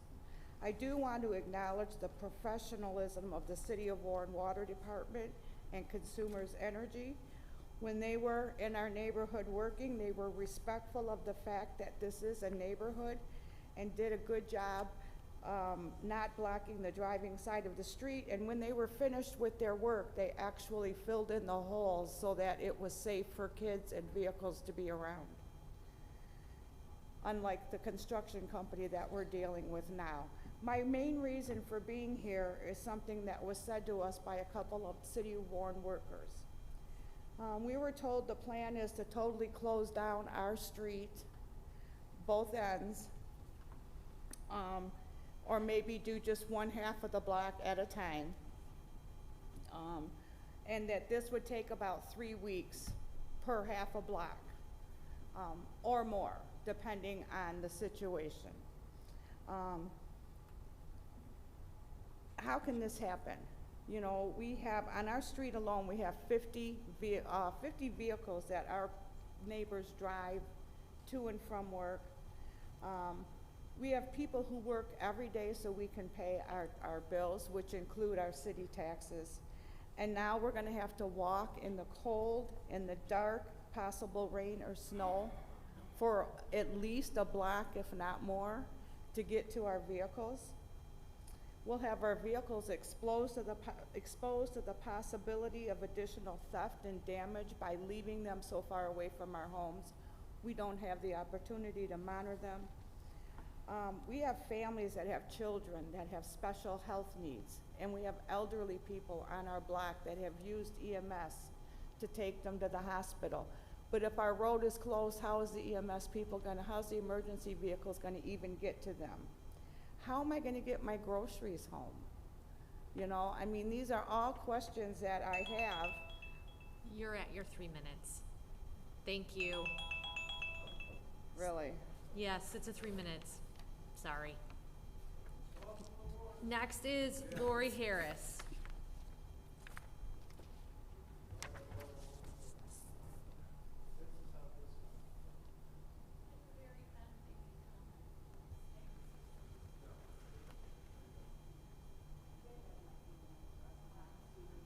After Ms. Harris is Patrick Sims.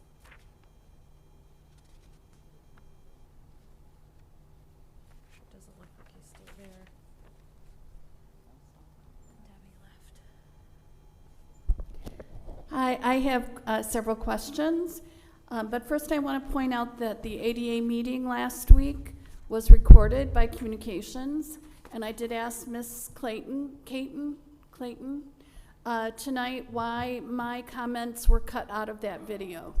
And my understanding is that's illegal to take an open meeting and edit the video. She was completely unaware and said she would check into it, but how could she be unaware? I also want to comment about the senior mingle that's being held at the Warren Community Center.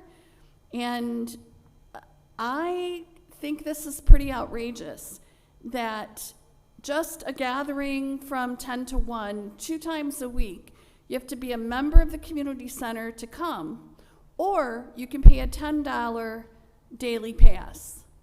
So if you're just going to be in a room, I mean, this is a community center. People can go to the library, people can go to the historical thing, people can look at the artwork in the hallways, but when I asked why this is being set up this way, it was for the safety of the community center. We get to walk in the community center. What would be wrong with just having a room open and letting people mingle? I mean, it's not implying that there's any activity other than just hanging out. And I think this is ridiculous to charge $10 a day for a one-day pass to come in and just sit and mingle. I don't know what the other, the reasoning is for that. I also wanted to ask, did Mr. Ostosh pay up his fines? Because it should be almost a month since he got notified. And if he hasn't paid them, I'd like him removed from the Senior Housing Commission. And I also needed to clarify that Mr. Mazzarelli informed me that I misspoke earlier, that it is the water department building, that it also leases the top floor to an engineering company, so there are a lot of people going in and out, and that the kitchen was not going to be done with ADA funds. It wasn't really clear to me how much of the inside bathrooms were done with ADA funds, but I think it's really important that we clarify these things and make sure the right information gets out, because the information provided suggested this was all the ADA funds. And those are my comments. Thank you. Thank you, Ms. Harris. I don't think is there a Patrick Sims still here? I don't think so. Mr. Vanderlinden, you're up.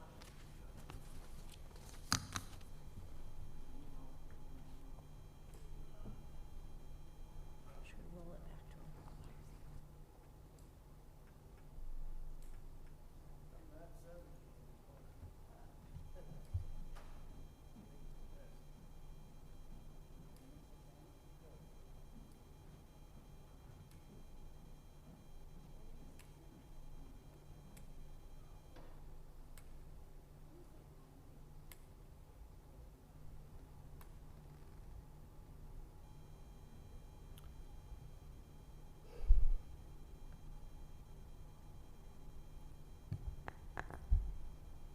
Joel Vanderlinden, longtime Warren resident. I've seen a lot of peculiar things here today. Ms. Barnwell came up here. I thought she spoke very eloquently. I wondered why the mayor would be doing all these things to her, and then it dawned on me. Ms. Barnwell has accomplished so much in her time here. At least 100 times more than the mayor has. Of course, 0 times 100. I think the truth is that the reason why the mayor's doing this is a political reason of jealousy. It's come this next election, when Ms. Barnwell puts her name in for mayor, and she says, I've done this, that, and the other, and a whole lot more, what is Ms. Stone going to say? I made sure you didn't have the proper police department. I made sure I did everything I could to ruin the millage. I made sure I did everything I could against you. I made sure that this city couldn't protect you. I let all the good cops go. It's sad that the mayor is overreaching. Now, I know that East Point, and there was another city I heard about recently that got rid of their mayor. The council had enough. The council stood up and says, we will be pushed no more. We fight for the people. The people that elected us in. We don't hide behind our computers and eat our fifth meal. 1 minute, Mr. Vanderlinden. Oh, you have a problem with that? There were some marijuana issues that were brought up today, Ms. Rogan-C. I want to know why you didn't abstain from voting.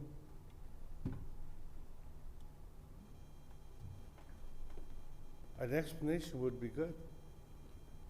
You want to use your time for I this? want an explanation. You can add the time back on there.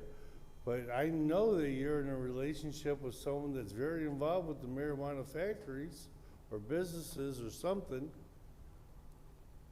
And I want to know why you didn't abstain from voting now and on any other marijuana item. Mr. Vanderlinden, there's no conflict. There's no reason for me to abstain I from see voting. there's a conflict, and I'm a citizen of Warren and a voter. I see a major conflict. If I see it, the citizens see You're at it time. as well.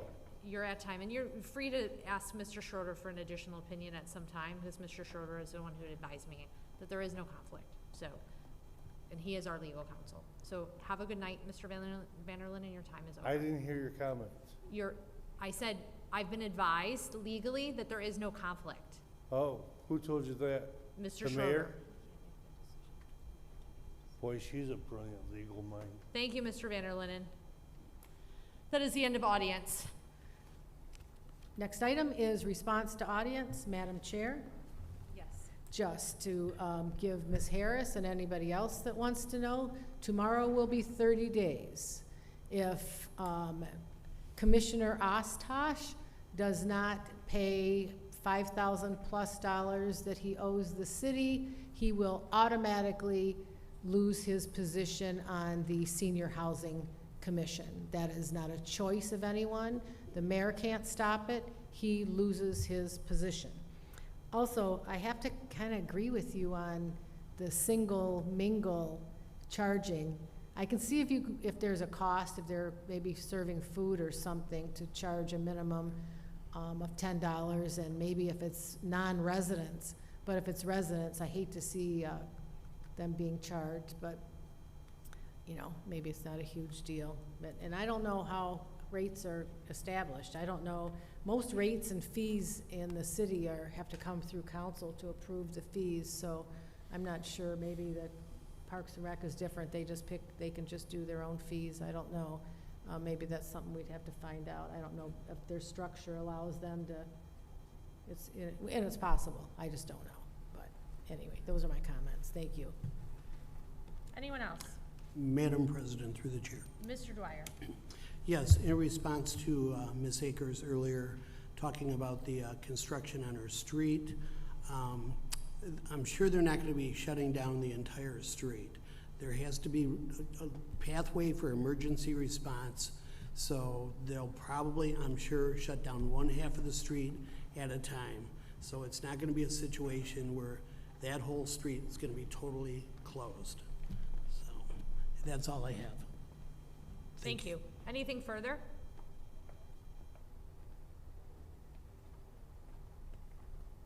That is the end of council's response to audience. Motion to adjourn. Support Dwyer. All in favor? Aye. Any opposed? We are adjourned.